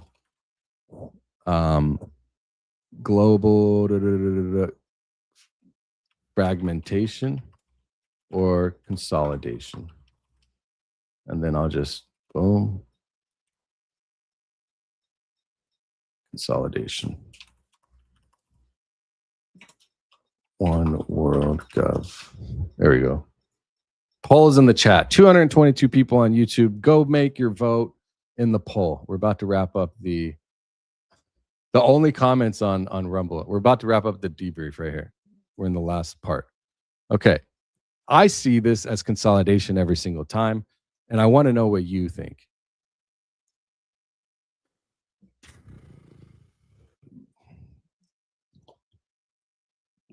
What you really need to see are the reconstruction contracts, okay? Who gets them when the shooting stops? Reconstruction is in land, properties, infrastructure, AI, buildings. Who gets these when the shooting stops, when the war stops? If it stops soon. Whenever it does stop, though, you need to pay attention. Who's winning these contracts? Watch the World Bank and the IMF movement into Iran. They do not help countries rebuild on their own terms. Watch the Strait of Hormuz insurance and military escort framework that Trump announced. Watch who writes these contracts. Watch which financial institutions underwrite them. Just look it up. It's not hard. I'll make content on it. If people like this type of material, I wouldn't mind going deeper into macro global military commentary. But watch the institutions that underwrite these financial agreements. Watch where the money goes and who sends it, who signs it, who delivers the funds. Watch the FARA database.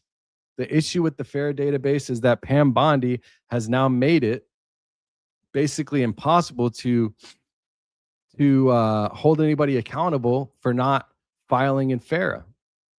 So they have to, by law, they have to go and apply and put their information in there. But who's going to hold them accountable?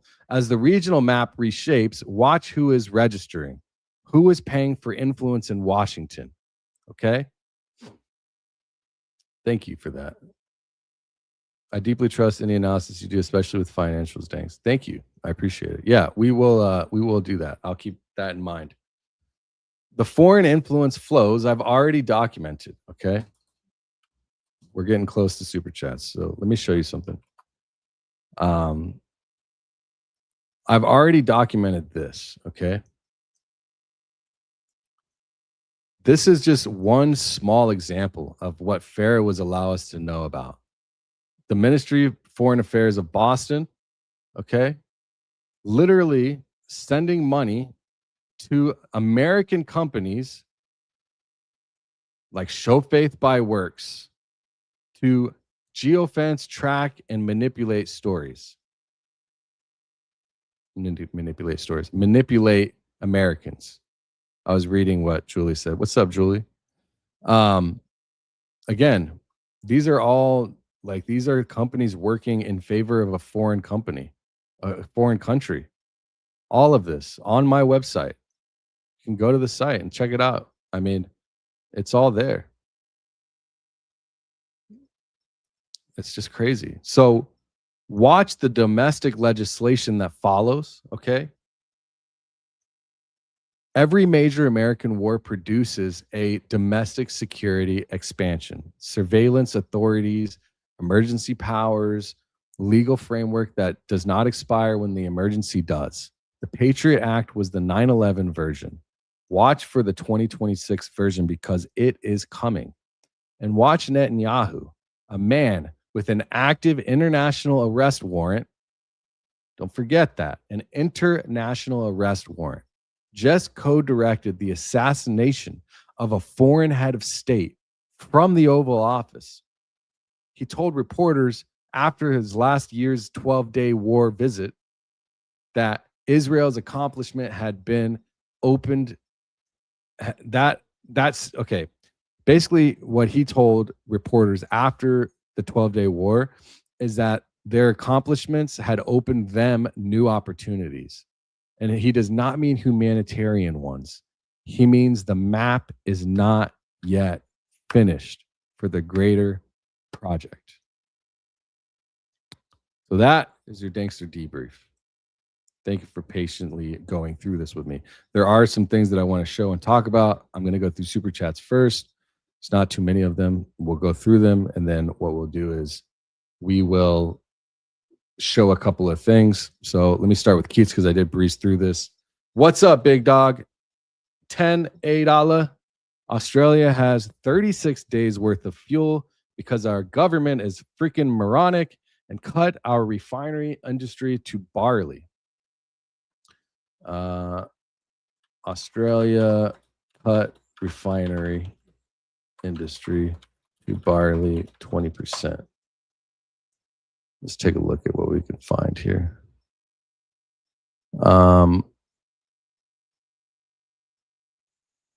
Will need government support. Australia's oil refineries will need government support to avoid a reliance on fuel imports. In short, Australia has only 2 oil refineries remaining, which supply around 20% of the country's liquid fuel demand. John Blackburn, a former deputy chief of the Royal Australian Air Force, says that, let me do something real quick. Boom, boom. Basically, Australia's remaining refineries are in talks with federal government to extend the fuel security services payment beyond 2027. So the backbone of your economy, because I know you're in the Australian outback, is falling apart, it looks like. When I think about like 20 days, you're talking about what? A few days of diesel. How many? So I think about it like this because I've looked into stuff. I've seen this stuff. Thanks for the super chat. And it is verified fact. Australia has, well, they had 20 days of like jet fuel, 24 days of diesel, 28 days of petrol as of last year. So the IEA requirement for member nations is supposed to be 90 days. And Australia has been non-compliant since 2012 and is the only oil importing country that does not meet its obligations for the IEA. I think there's a document here. Yeah, here we go. I was looking at this earlier. Country, I was looking in my thing and I was looking at this and I remember I had this article. I just glanced it. Country could shut down. Australia has just 28 days of petrol. This was in October. So 20 years ago, Australia had 8 oil refineries and today it has 2. The average reserve coverage for the other 27 compliant countries, net importers, is 141 days. New Zealand is the second lowest at 92 days. Australia is last on the list by a mile. And where it connects to today's topic is right now, Saudi Aramco, Saudi Aramco. I can look it up so I can put an image to it. This is their oil, all that. Images, refinery, news. Iranian drones forced shutdown of Saudi Arabia's largest oil refinery. Aramco, they basically shut down like 500,000 barrels per day. Ras Tanura refinery, I think it's called Ras T, Tanura. It was shut down due to these Iranian strikes that I just showed you. So Qatar Energy also has been suspended for LNG production. The Fujairah port, I think it's pronounced, the world's largest crude oil. That's been, there's been a lot of things shut down. And so we're seeing a lot of issues here. So how long do you think this will go on for, since that's where we get our fuel? I don't think we're going to end up on the ground, but I could be wrong.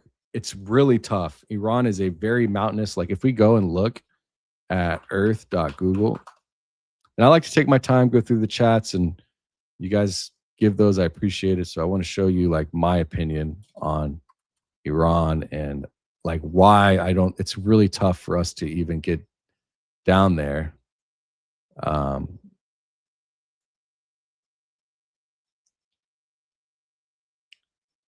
Okay.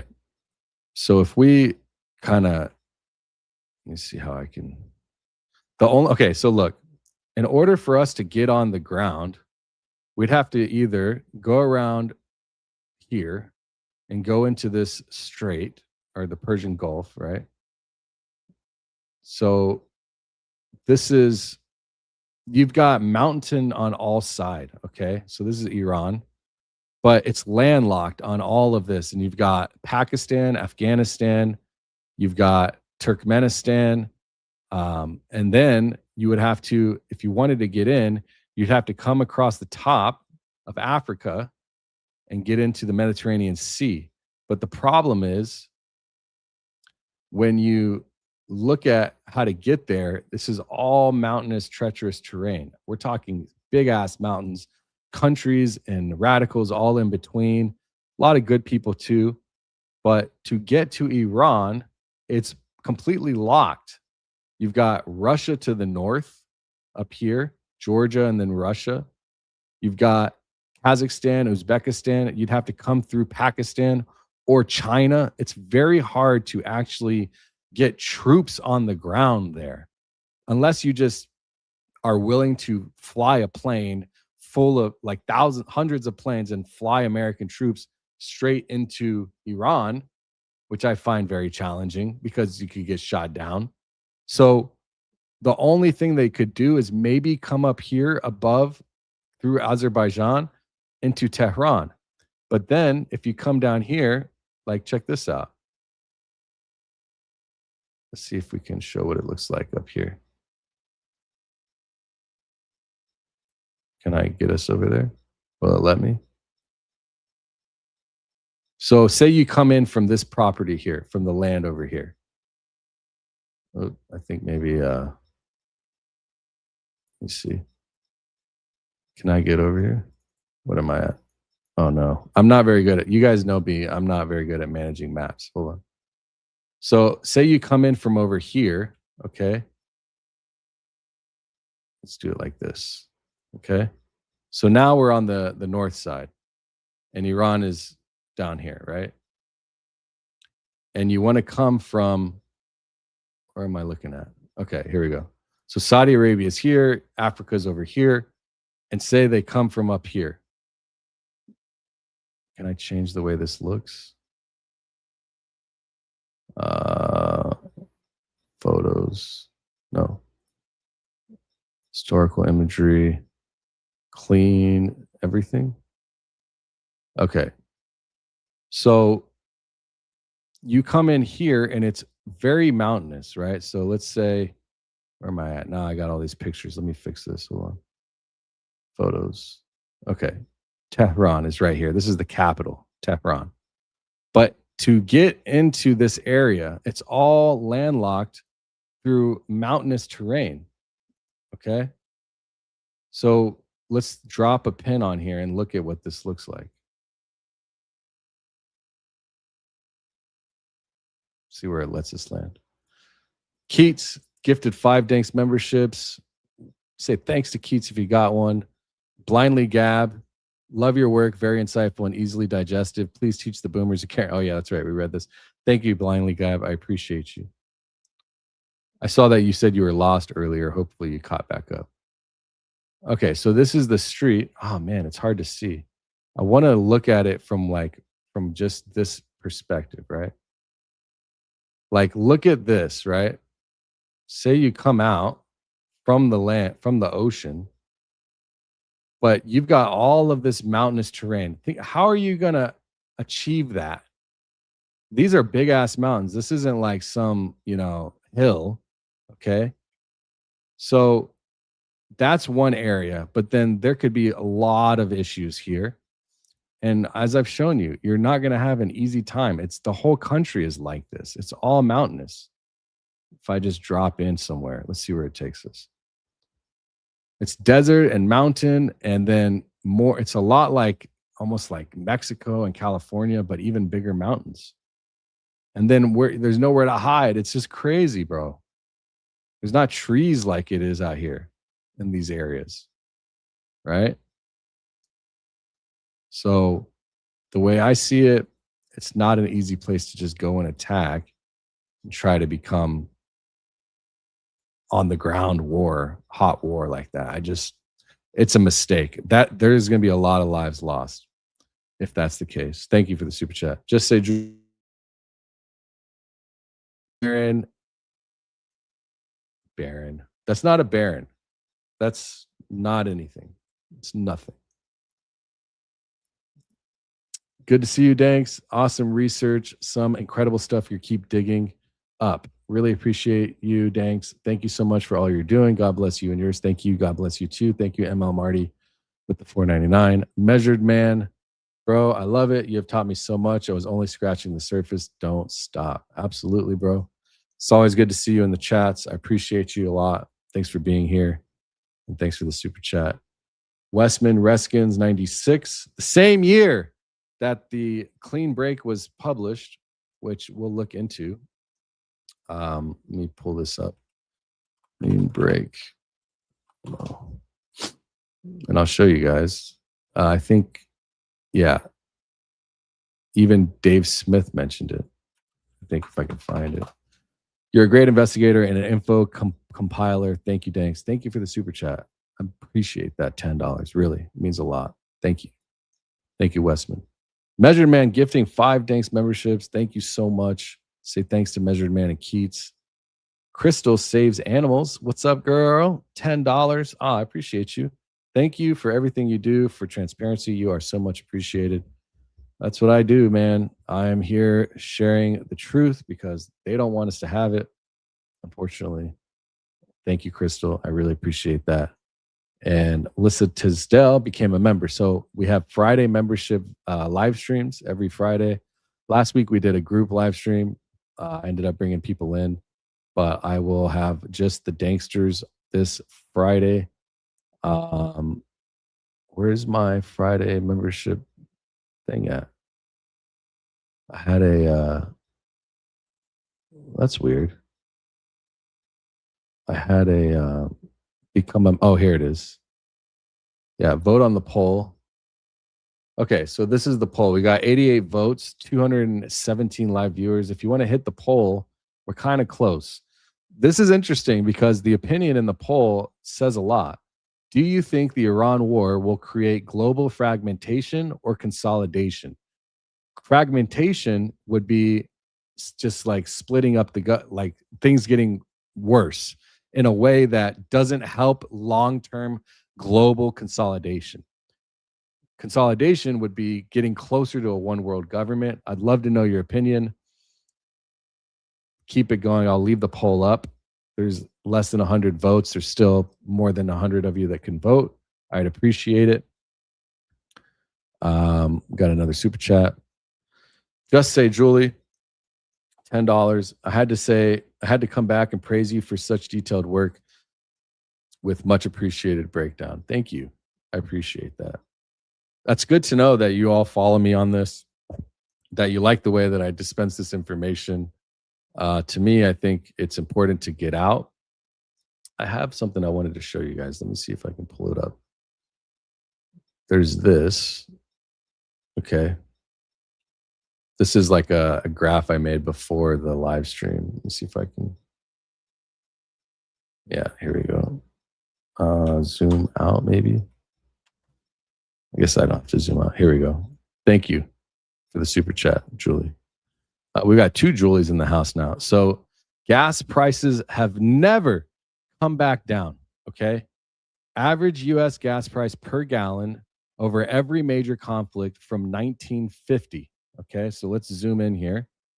So in 1950, the Korean War starts at 27 cents a gallon. In 53, Korea ends, CIA Iran coup with 29 cents per gallon.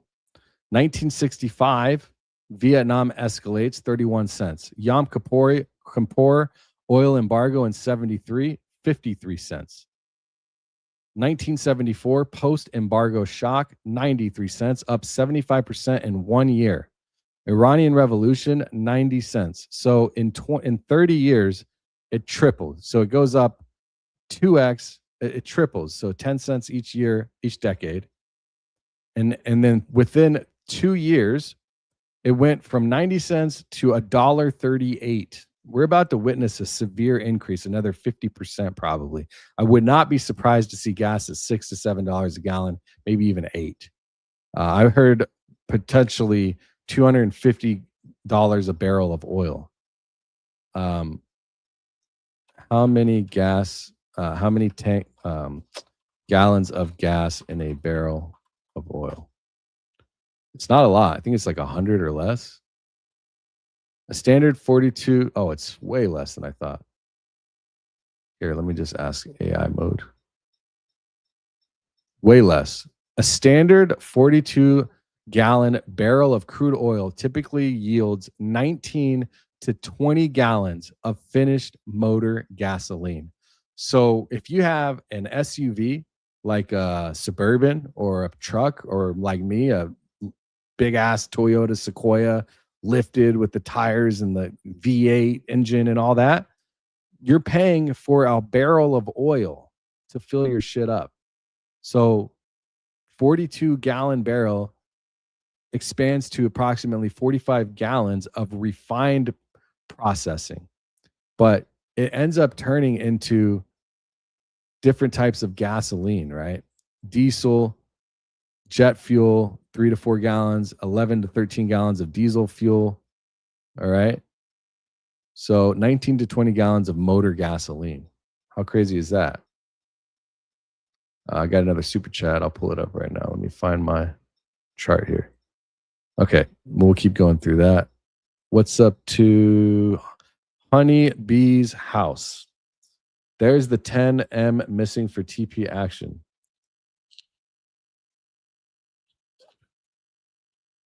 What are you talking about? There's the 10 million missing for TP action. More specificity, por favor. I know there's a lot of money. Mags, she made a comment. Let me see. Good to see you, Mags. What did she say? Where is it? She said, where is that comment? You've made me so proud, Dankster, until you do fantastical research. She knew me when I had first started making content in this field. She said she used to watch my old Crypto Danks content, which I thought was funny. No more crypto for me. Thanks for all the hard work. Thank you, Hidden Knowledge. I appreciate it. But yeah, if you can comment, maybe I can see it. You don't have to throw another super. I'll try to pit. Where's the 10 million? Is that what you're trying to say? She says, where's the 10 million? I don't know. I mean, I've done a lot of research on all of this. I haven't looked at the finances in a minute, but I could care less about where their money is. Nobody's going to do shit about it, right? That's very clear. Nobody cares about Turning Point USA and what they're up to. The government doesn't care. The FBI doesn't care who killed Charlie Kirk. The IRS doesn't care what they're doing with their funds. Nobody cares, man. Don't you see that? Yeah, it's cool to be able to break all this stuff down, But at the same time, nobody cares. But hopefully, I mean, not that we don't care, it's that the people in power don't care. And that's frustrating. And to continuously build upon hate upon TPUSA, for me, it's not hate, but it's like expose. It's like, how much more do I need to show to make things very clear that there is malfeasance going on, in my opinion? Right? We can learn and use my same skill amongst lots of other things. Okay? Like the files, like this war. There's a lot of money. There's a lot of malfeasance. There's a lot of traitor shit going on. I call it traitor craft to get to this point. And sometimes it's good to, like, I saw that TPUSA and making content was going to help me grow, but there's a lot more that's very important. Not to say that Charlie's death isn't, but, and I'm starting to get like, Candace, I have to watch her last few episodes, but after episode 2, I started seeing this rabbit hole going way deep. But I've seen and I know about most of this stuff. I know that there's a lot of historical things showing that the history of Erica Franzby's family, Lori Franzby, it's not on the up and up like they're telling us. But I need to go through and look the whole series so far and see what else she's been putting out, run the transcripts, and add up against my research and see if I can pull out more information, because I think it's important to verify and see if there's anything I can add to it.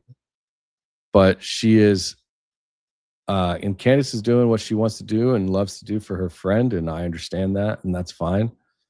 I have done my part on the finances of TPUSA, but I don't want to hop on the train of just continuously dumping on Erica because it gets me views. That's not what I'm here for. I'm here to expose the truth. I'm here. I've done as much expose on it on TP as I can, man.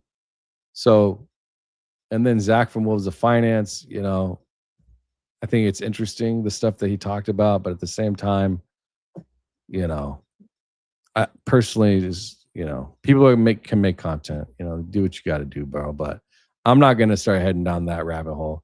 I'm about receipts. I'm about evidence. Even when it came to them trashing on Candace Owens, what did I do? I made a video showing how they freaking do it. Okay. That's how I operate.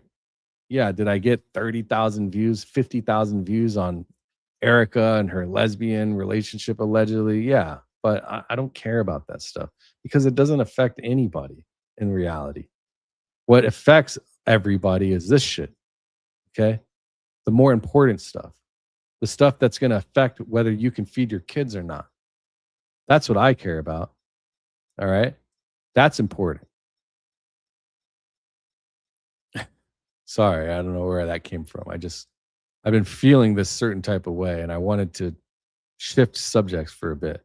But anyways, as you can see, all the way to 2026, and it got really bad. It dropped once in history. Of 1999, we had some peace a little bit. I have this chart. Let me see if I can find it. Where did I have it? If I go to my X page, or my profile, actually, I put out this graph, and it was based off of Ryan Matta. China has just sent a message to America. This is very important because the world's waking up and they're seeing exactly what we, the American people, are seeing. Check out this tweet. The United States is a war addict. Throughout its 240-year history, it has been at war for all but of 16 years. The U.S. has over 800 overseas military bases in 80 different countries and regions. The U.S. is the main cause of international disorder, global turbulence, and regional instability. Wouldn't that be funny if Ryan was just making shit up and they're talking about finances and shit? I mean, that's just fucking crazy to think about. The United States government has been at war all over the world. In the last 240 years, we have only not been at war for 16 years. 16 years out of our country's entire existence. Think about that. And then I made this graph. Every year, 1776 to 2026, So all of these squares is 250 squares. These are the only years we were not at war. Look at that. Here, I'll open in a new tab so you can see. Every year, excuse me, these are the years of peace. When you put it like that, of all the enemies to public liberty, war is perhaps the most to be dreaded because it comprises and develops the germ of every other. James Madison. Largely true. Multiple historians and researchers have independently verified that the U.S. has been engaged in a military conflict for all but approximately 16 to 21 years of its existence. Depending on methodology, the Congressional Research Service lists over 400 instances of U.S. military force abroad since 1798. China cited Western researchers' own data. How crazy is that? So now, gas prices since the 50s has gone up 1,270%. That's like buying a stock. Say you buy 1,000 shares, right? Say we buy 1,000 shares at $10 of gas and say we're invested of it going up, right? If it goes up 1,270%, that's a 170x times 170. You'd take $10,000 since the 50s and you turn it into $1.7 million if you invested into how much the gas prices were going up. If it was a stock, you turn 10K or you turn $100 into $170,000. How about that? US bases worldwide. Here's another chart. The empire of bases. Smash that like button if you haven't already. I don't know how many likes we have, but smash the like, smash the subscribe and follow. Turn your notifications on. So and put them on all, because I've been hearing again still in my comments that people aren't getting notified, and I'm keeping track of all of them and I'm pulling them into my data set to be able to tell YouTube and at least raise the flag. But anyways, the empire of bases, US military installations across 80 plus countries of 2020 up to 2026 this year. All right. Major permanent base, forward operating base, active war zone. 750 plus overseas bases, 80 plus countries with US troops, $150 billion in minimal operating costs annually, 40 to 50,000 troops in the Middle East right now. Cost of war. What war actually cost. Inflation adjusted spending, American lives. Source, Brown University Cost of War Project. World War II, $4.7 trillion, inflated adjusted, 405,000 American deaths from 4 years. 4 years of war. Imagine that. 4 years, we had 400 plus thousand deaths. The Korean War costed $341 billion for inflation adjusted. We had lost 36,000 American plus troops in just 3 years. Vietnam War, inflation adjusted, $843 billion. We lost 58,000 people plus over 10 years. The Gulf War, $102 billion costed over 7 months. We lost 383 American lives. Iraq War costed $2.1 trillion. U.S. deaths, 4,431, 8 years. Afghanistan, $2.3 trillion. U.S. deaths were 2,461, 20 years. Pearl Harbor, 2,400 lives lost. And in 1 day or less, 9/11, 2,700 lives lost. The playbook was written already. It's right here. I pinned it to the chat. You must go and read this. The documents, the contents. Why another defense review? 4 essential missions. Here, let's go to 4 essential missions. See if I can. 4 essential missions. America's global leadership and its role as the guarantor of the current great power, peace, relies upon the safety of the American homeland. But then, and if you go and you read through this thing, it tells you all about it. The Balkans, Somalia, Libya, Iraq, Afghanistan. I mean, It's all here. It's pinned in the comments. It's all planned. Since total post 9/11 wars alone, $8 trillion. Who pays for that? Do you know who pays for it? You, I, my wife. We pay for that. $8 trillion. And that's just the war alone. Not to mention all the money we spend going over all the other countries around the world, including Boston. Okay? Then the Middle East timeline. How we got from 1953 to bombs falling today. Ajax, this is the whole thing. I'm going to end up creating a site that puts all of these things that I've created. I'll make one soon. I'm in the middle of a contract right now. I'm busy, but I will try to find a way to do it. 4 days ago, who benefits from this? Here. Who benefits if we bomb Iran? This is scary. Okay, Here's the latest. We have the largest force amassed in the Middle East since 2003. The deployment is unlike anything the U.S. has done since 2003 when it amassed the forces behind the invasion of Iraq. We've shifted more than 150 aircraft to bases in Europe and the Middle East. I don't know how you pronounce it, but there's an airbase we have in Jordan that's been a key destination for U.S. air assets streaming into the region. More than 60 warplanes were visible in satellite imagery taken Friday. More benefits. This is definitely good for Israel. Of course we want this. Right. I accept that. I've heard you say on your show. Great, no problem. But what do we get out of it? Like, that's fine for them to want it and advocate. What do we get out of it? Why is President Trump considering this? I don't think the president wants to do it. I think he's been really clear about that. I spoke to him the other day. He didn't say anything to me that he doesn't say in public all the time. Trump is amazingly transparent in that way. I've spoken to him a lot. I speak to him regularly a lot. And he never says anything that he wouldn't say in the middle of a speech. There's no there's no secret. So this was before. But then if we go back, there was this, he basically responds to the war, and he's Americans dying. I want to pull up this particular section in the transcript where he talks about, where am I at here? 42. Let me see if it's There here. is a deep hostility and hatred, in fact, toward Western Europe. Now, where does that come from? Someone should think deeply about this because it's had a big effect over the past 80 years. It doesn't even matter where it comes from. They hate Western Europe. And maybe the biggest loser of all right now is Western Europe. So last night... And I want you to think about how this affects, like what's happening, how this affects our NATO alliance with Western Europe, all the countries within that are already trying to get Bibi in prison over the stuff that he's been doing in that country, attached to his country, with all of the, G-sides that's been happening over there.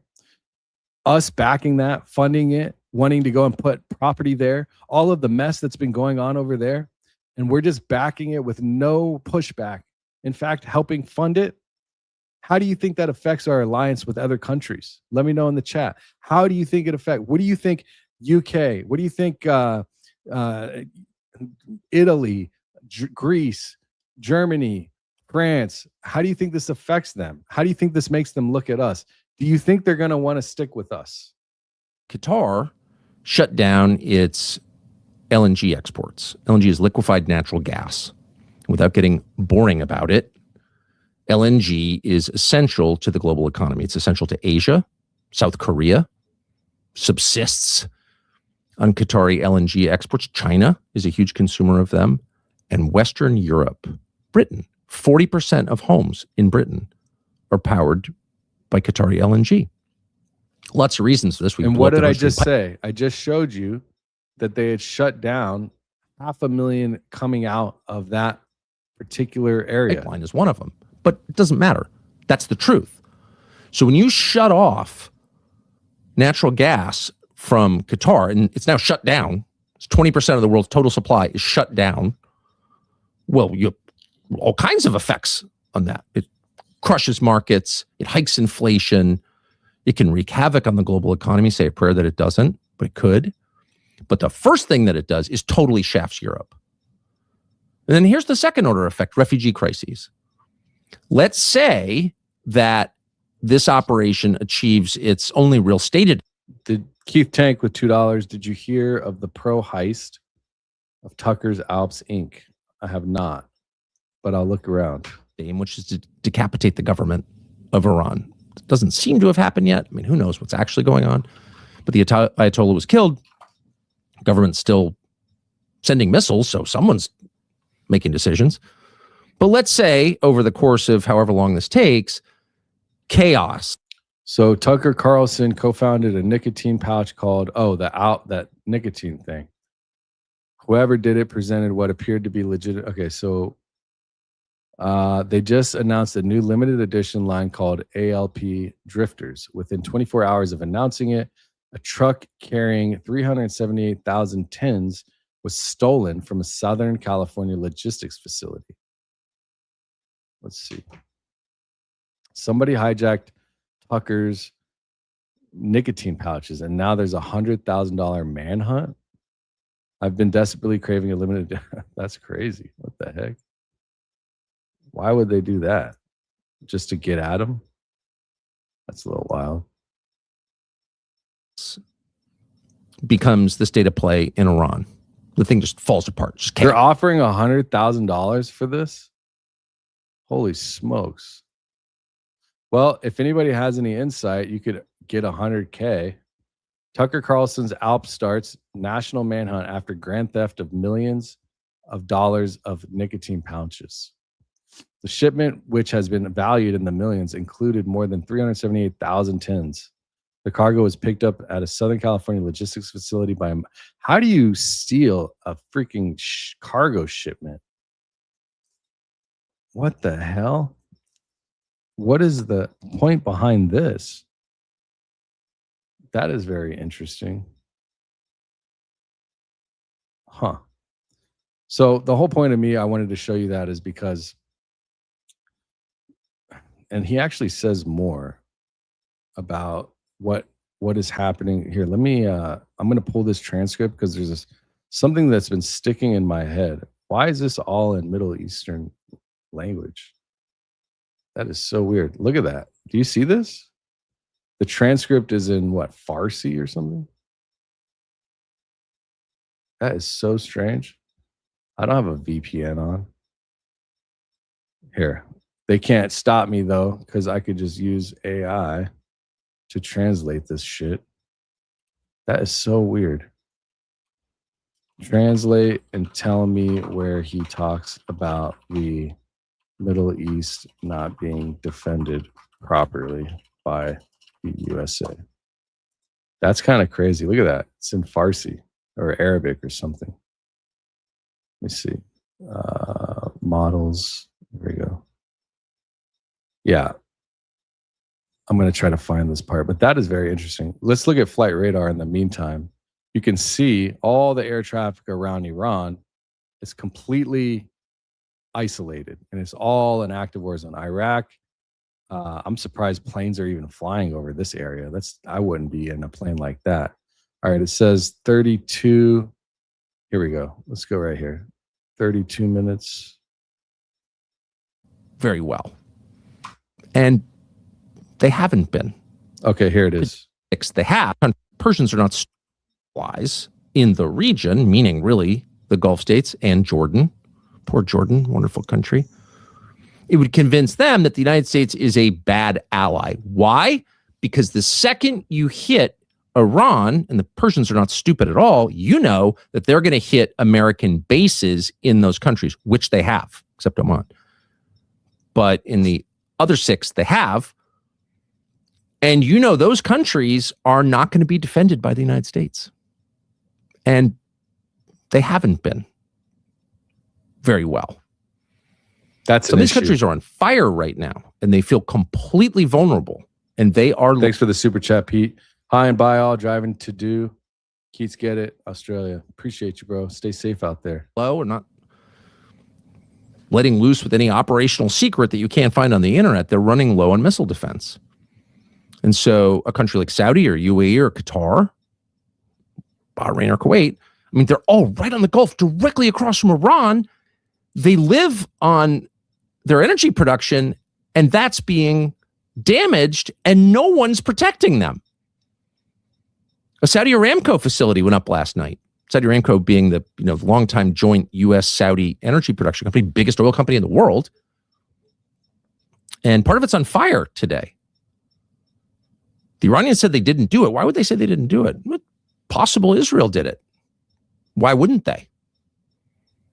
Because if you think about it, scaring our other allies in the region, letting them know that they can get attacked and the U.S. will not defend you.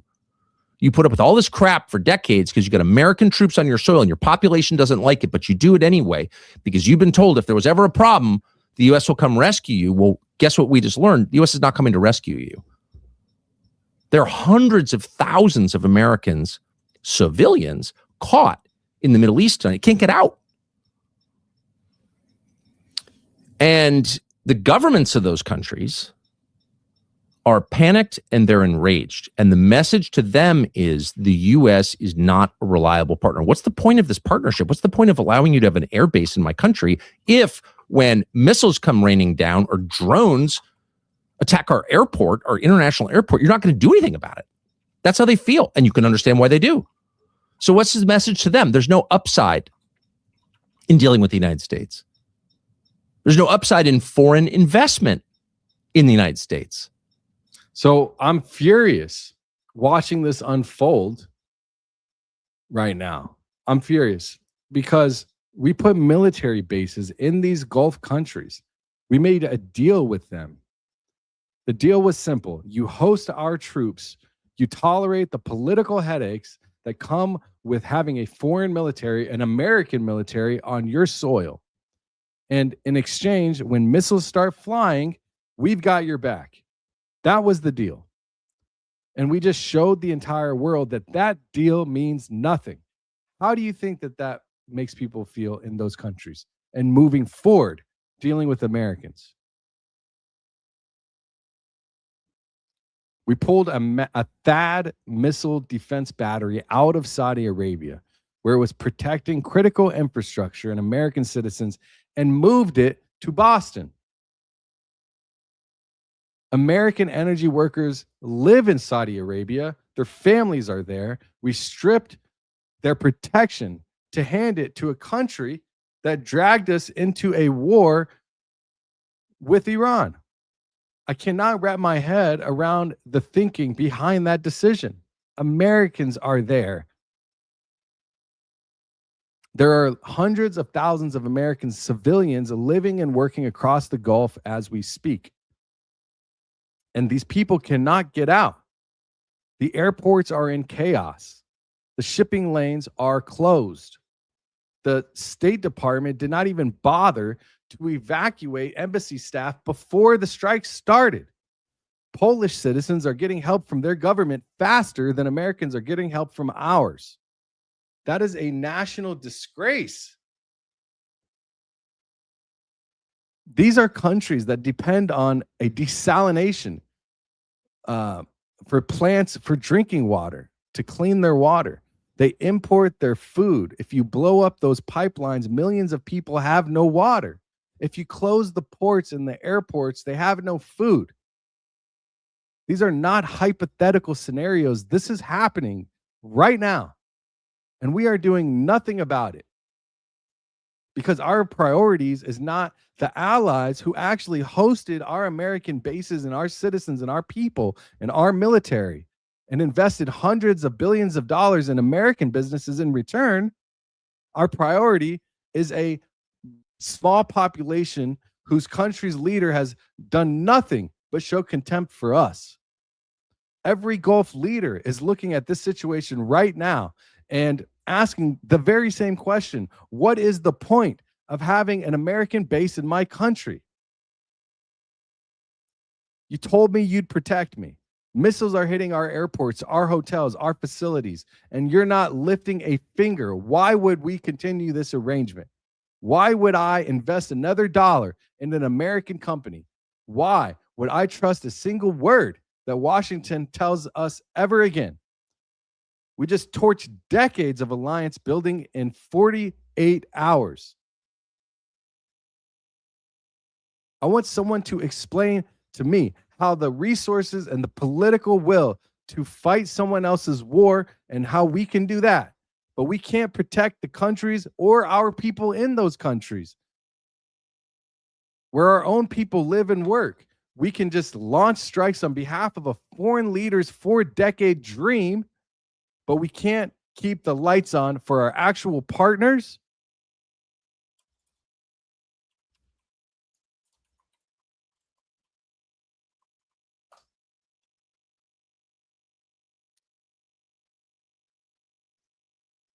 If not stopped, Iran could produce a nuclear weapon in a very short time. It could be a year, it could be within a few months. They have the wherewithal, the stored up, preserved knowledge to make a bomb very quickly if they wanted to do it. Iran is so dangerous. 2015. Weeks away from having the fissile material for an entire arsenal of nuclear bombs. They're very close. 2012. They're 6 months away from being about 90% of having the enriched uranium for an atom bomb. Iran is gearing 2006. up to produce 25 bombs, atomic bombs a year, 250 bombs in a decade. Ladies and gentlemen, time 1996. is running out. Iran will be capable 95. of producing alone, without importing anything, nuclear bombs within 3 to 5 years. If we do not correct course immediately, we are looking at the end of American influence in the Middle East. And maybe that's what they want.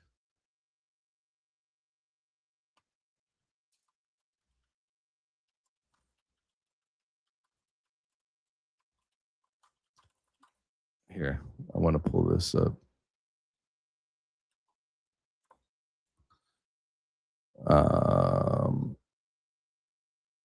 I think it's right here. Of Americans dying. I think it says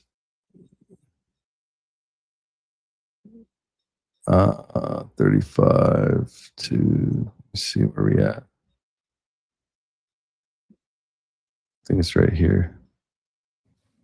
What happens if those pipes get blown up?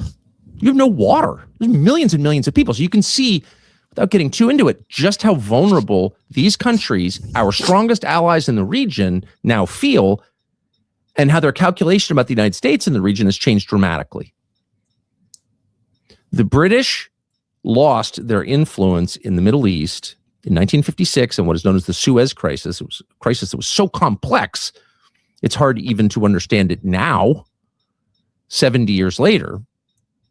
But the net effect was the UK was not able to restore order in the region. They had less power than people thought they did.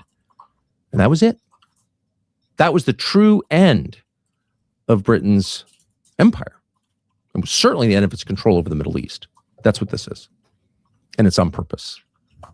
They did this. The Israelis want us out, and they did this on purpose. And then as the last That's what he said. That's where I started. It started to click when he said that. No, at least. That's what this is. And it's on purpose. They did this. The Israelis want us out, and they did this on purpose. And then as a last sort of footnote, there's another big loser. Thanks for the super chat, Aaron. Good to see you. $5. In this war, in Israel's war. And this was obvious years ago. And that's Europe. Europe? Who cares about Europe? Well, the neocons care about Europe for reasons that are not entirely clear. But you often hear the neocons, the war hawks, chills for Israel, whatever you call them, but people who supported what we're seeing now. And they're mad at the Shiites and the Ayatollah and the Arabs and, of course, got it. But if you listen carefully, there is a deep hostility, hatred, in fact. So now hopefully you can see. Okay. Now, I want to wrap this up by saying something real. All right. I covered a lot today.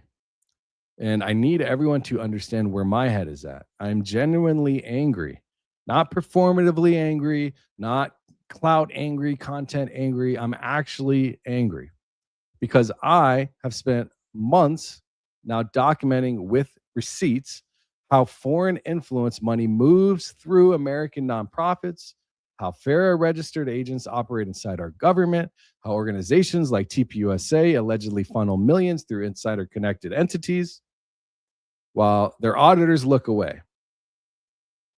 And now I'm watching in real time what those documents predicted. I showed you Tucker Carlson getting detained in the past at Ben Gurion Airport for asking questions with Mike Huckabee about Jonathan Pollard and all this other stuff they talked about. We've talked about the history of the Promise software, the surveillance architecture being built that went from INSLAW to DARPA to PRISM to geofencing your church through FARA registered foreign agents, and some probably not even registered. And we've documented millions of dollars, some through Show Faith by Works, Clock Tower LLC, payments for Brad Parscale's connection to the Ministry of Foreign Affairs of Boston. All of that federally. This is not speculation. And then we show all of these things happening in the war of Iran. I believe personally that we need to focus on America first. And I'm getting really close to America only. As I said before, I have family in Iran. If we never got involved in all that stuff, it'd be better for us, because the hundreds of billions of dollars being spent are going elsewhere. So how do we change it?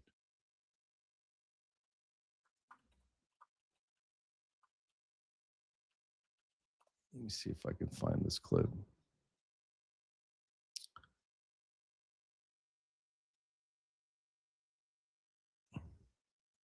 The Candace and there's something.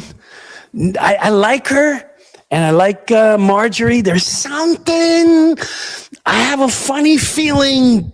There's a little bit of a. All right, Marjorie, come here. Here's your script for the next 2 months. You go out and you got to say this, and make sure you promote everything before you say this is going on. Okay, I'll do it. How's my makeup? And then she did go on a little press tour. And then all of a sudden it was like, Trump's really, he's not caring for the people. No government cares for the people. No government, period, cares for people. And that's where we need to shake all of you up and wake you up. I don't care if you're in Norway. I don't care if you're in Switzerland. I don't care where you are, what your government is. I don't care if you're Republican, you're Democrat, you're a lefty, you're a righty. None of it matters. They don't care about you. I'm in Naples, Florida every day. They don't care. I told you before. And the problem with America first versus America only is when you give a little leeway to a certain thing here, to anything in particular, when it's not rigid in the fact that it has to be one way or the other, then they take it and they push it in a direction that they say, well, since it's America first, yeah, we're doing this for America first, so we can do all of this other stuff to help other people, other countries, other organizations, all this stuff. So you have to understand they don't care. I kind of want to play more of this because he brings some really good stuff up. But the reason why America first is an issue, kind of, in my opinion, what I think is it turns out is that it gives too much leeway for them to do other things for other people and countries that aren't us, while saying they're doing things for us. That's the problem with not being America only. Every day I see it's clear for like 3 hours. I go, oh my God, this is great. And then come the soulless monsters. How much does it cost to spray all of Southwest Florida? and then these lines form, and then they spread out, and they become these thin clouds. And then, God forbid, you post it. There's always 3 or 4 people going, "Oh, you've really lost your mind, bro. Stay in your lane. Those are contrails." Listen, they're not contrails. They're chemicals. Gifting memberships. Dale Stark, 6903, gifted 10 memberships. Thank you to Dale. Say thank you if you can. Mama Jama got one. Lemon Curd, Osvander, Michelle, Kipper and Bear, Bonnie Bear. That's awesome. Humanitarian. Yeah, that's dope. Thank you for that. Hopefully they'll get to go back and watch. I have a lot of live streams that are archived. Okay, so go check that out. And come join us on Friday for members only every single Friday. Chemicals stay in the air. Chemicals then not only stay in the air for a while, but then they start spreading and they attach to other clouds. And more and more people now start, dude, Herbie, the Herbinator,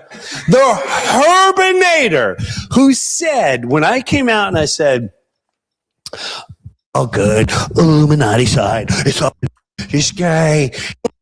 Como, like, why are you kidding me? Who's falling for this? People are. You're still falling for it. I see people reaching out in New York going, "I can't believe that Trump," and he had Trump like, what were the things that Trump, this guy, he's a devil, he's going to bring this, and next thing you know, they're hanging out. He said some things, I said some things, it's all good. He's talking about the mayor of New York. It's all good. Illuminati side. It's all good. Illuminati side. You don't believe me? What do you think this is? Anyone? I'll tell you what. You guys try to figure out what this is. You try to tell me. Is this a sign of that you're confident?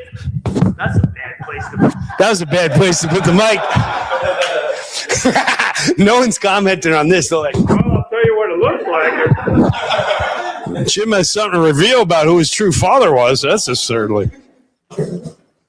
Look at Eric Trump during the inauguration.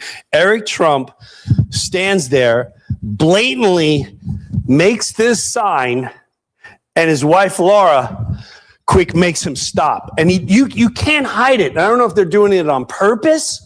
What does that mean? I don't know what it means. What does this mean when you're standing there? Don't tell me he was folding his hands. I've seen multiple people do this. He goes like this. Go look at Eric Trump inauguration. Go look it up, and you'll see him doing the hand sign. And he goes like this with his hands, and his wife goes, and he goes, oh, sorry. Like he didn't realize he was doing it. The whole world, they're gang signs. I don't know what the signs are, but it's just, we're all, in my opinion, this is a script. We're all being played. Are you guys looking at it right now? Yeah. Oh, there you go. Oh, they even pull it up. Perfect. Born in 19A, Pete's with $31. Thank you, bro. Born in 1966, and for the first time in my life, as much as I keep it a secret, usually life and the uncertainty within the world frightens me. I hate admitting it, but it does. My advice to good folk, prep to the extent you can. Yeah, I agree. Make sure that you protect yourself, you get the food you need. I think everyone could be better prepared, because I'm going to tell you one secret. Not a secret, but as soon as if devastating things happen in your city, okay? If something devastating happens in your city and the electricity gets shut off, there's a massive whatever. What you need to do is you go to your shower, you go to your sinks, you get tubs, buckets, if you have those plastic containers, and you fill them with as much water as possibly can. Okay? That is immediately the first thing you should do. You go and you turn all of your shower, your water, and everything. It doesn't matter if it's clean or dirty, because hopefully you got propane to boil it off. Go get a couple of things of propane. I'm not fear mongering. I'm just saying what you need even if you don't have propane at this time, what you need to do is you go get your water source, because people will drain that water or they'll shut it off, and you need to immediately fill all of your tubs with water and everything that you possibly can. That'll get you through some time. Let me see. Yeah. Thank you for that. And you know what's interesting, Pete, is I asked my dad about this because he's been in the country since the 80s. And I said, is this different than any other time? I asked him before, when last year, at washing machine too.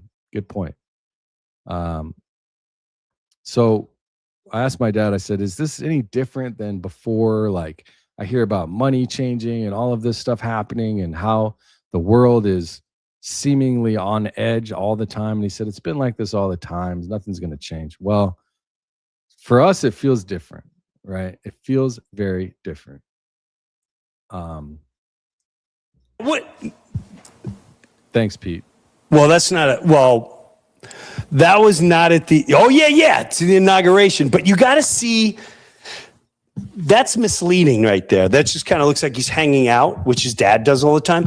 But you watch him, he literally walks, he plants his feet, then he goes like this. Who hangs out like that? Have you ever walked into a place, you're like, okay, we'll let you in a second. Okay.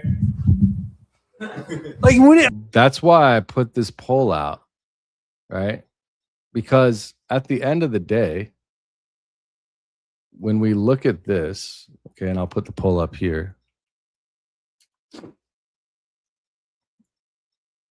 Do you think the Iran war will create global fragmentation or consolidation? 65% said fragmentation. That's what they want you to think.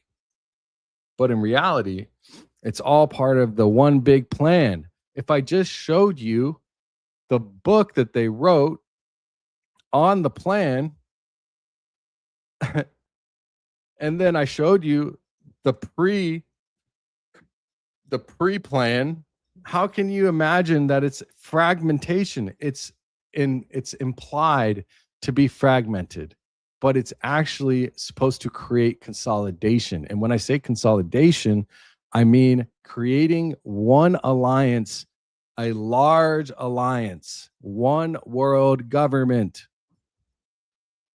not fragmentation. It appears fragmented, but it's only for temporary, because then they come in, they buy up the land, they install their infrastructure, they put money behind it, and that's what creates the consolidation. And I'm telling you, that's where they're trying to head. They want to usher that in. Okay.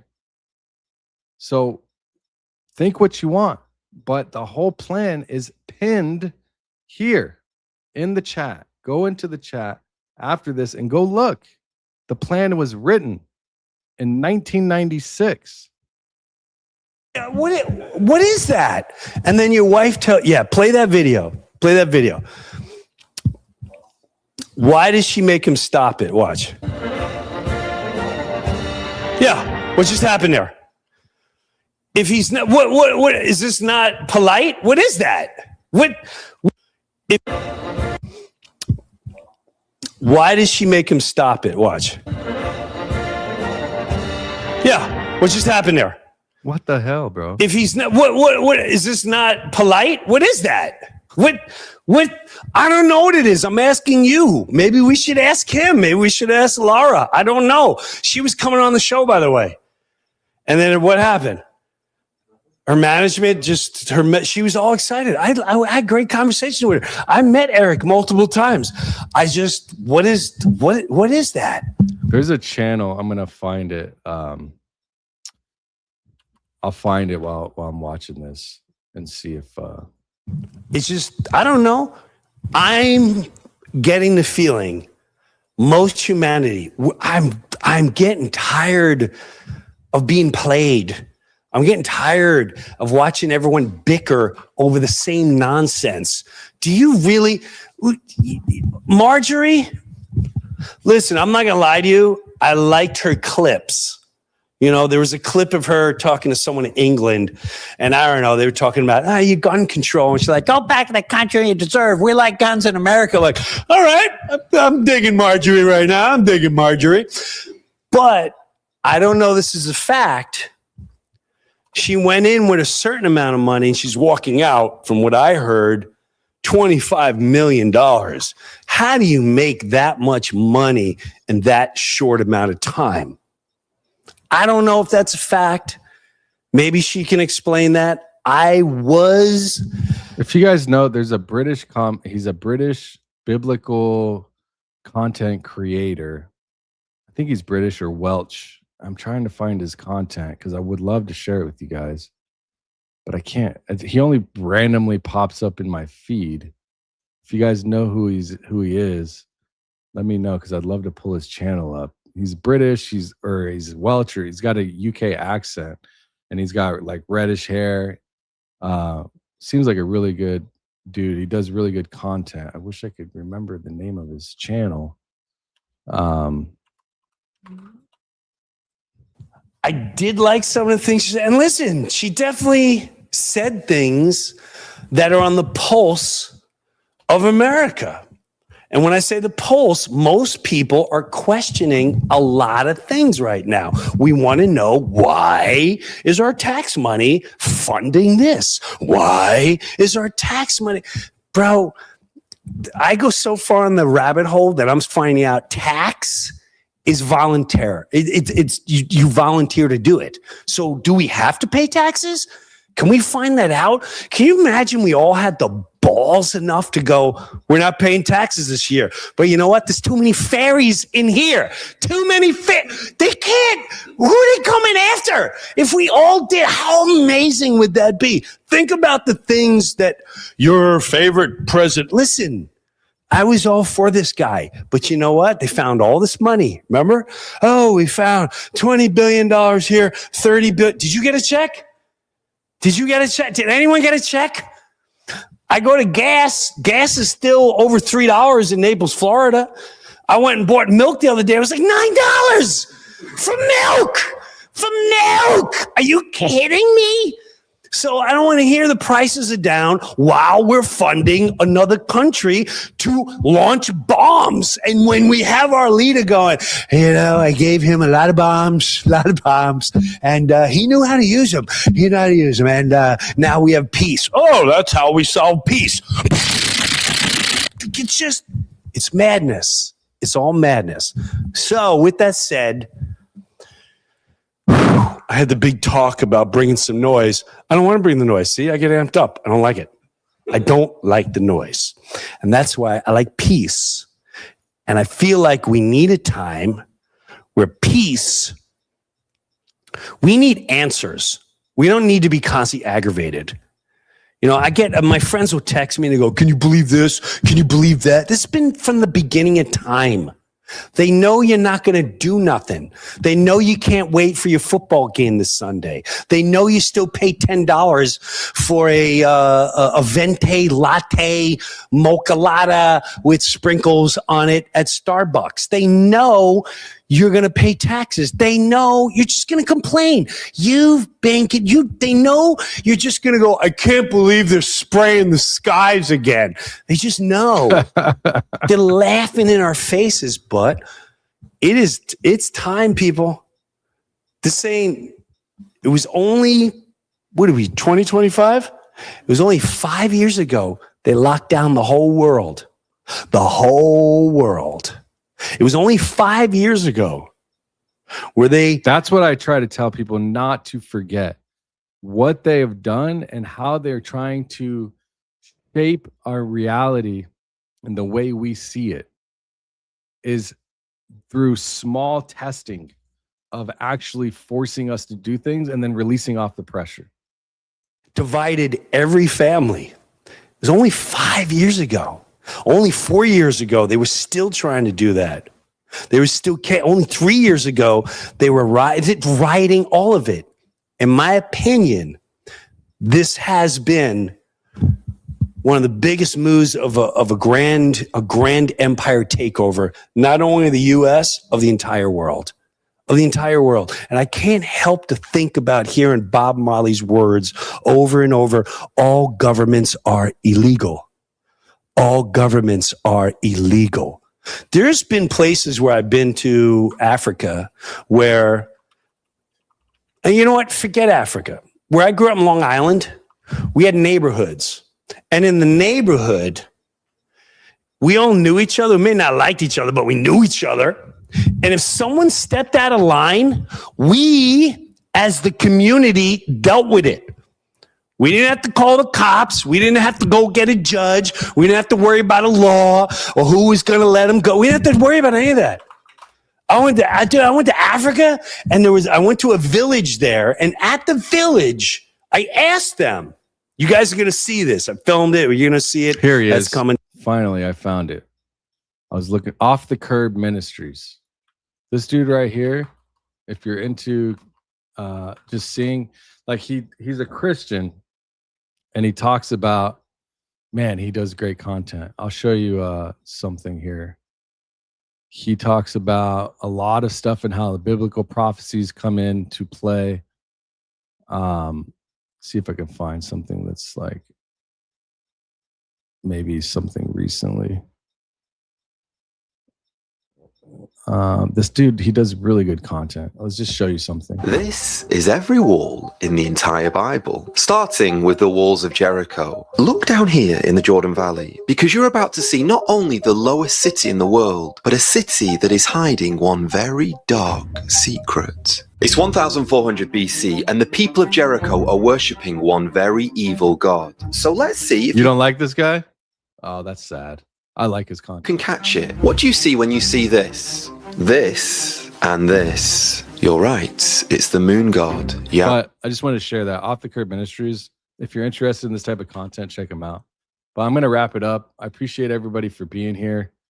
Thanks a lot for your support and showing up, even though I was gone for a couple of days, just making some content or building some shit, some code. But again, this is not a phase. This is not a content trend. In fact, I'd probably get suppressed more for this type of content. I mean, my TPUSA live streams, they get 1,000 views live, 2,000 sometimes, 500. Obviously, this is a lot less, but I think it's important that we talk about this information and that we understand the implications of war, okay? Western North Carolina, shout out to you. I lived in Raleigh. I lived in Wilmington. I lived in Boone. I love North Carolina. It's all been planned. That's right. All right, everyone. Have a good rest of your day. I'll see you guys tomorrow. I'll be doing another live stream, and we'll go deeper into this discussion. Until then, I'll see you in the next one. It's your boy Danks. Stay cool. Stay kind. Keep your head on a swivel. Until then, I'll see you.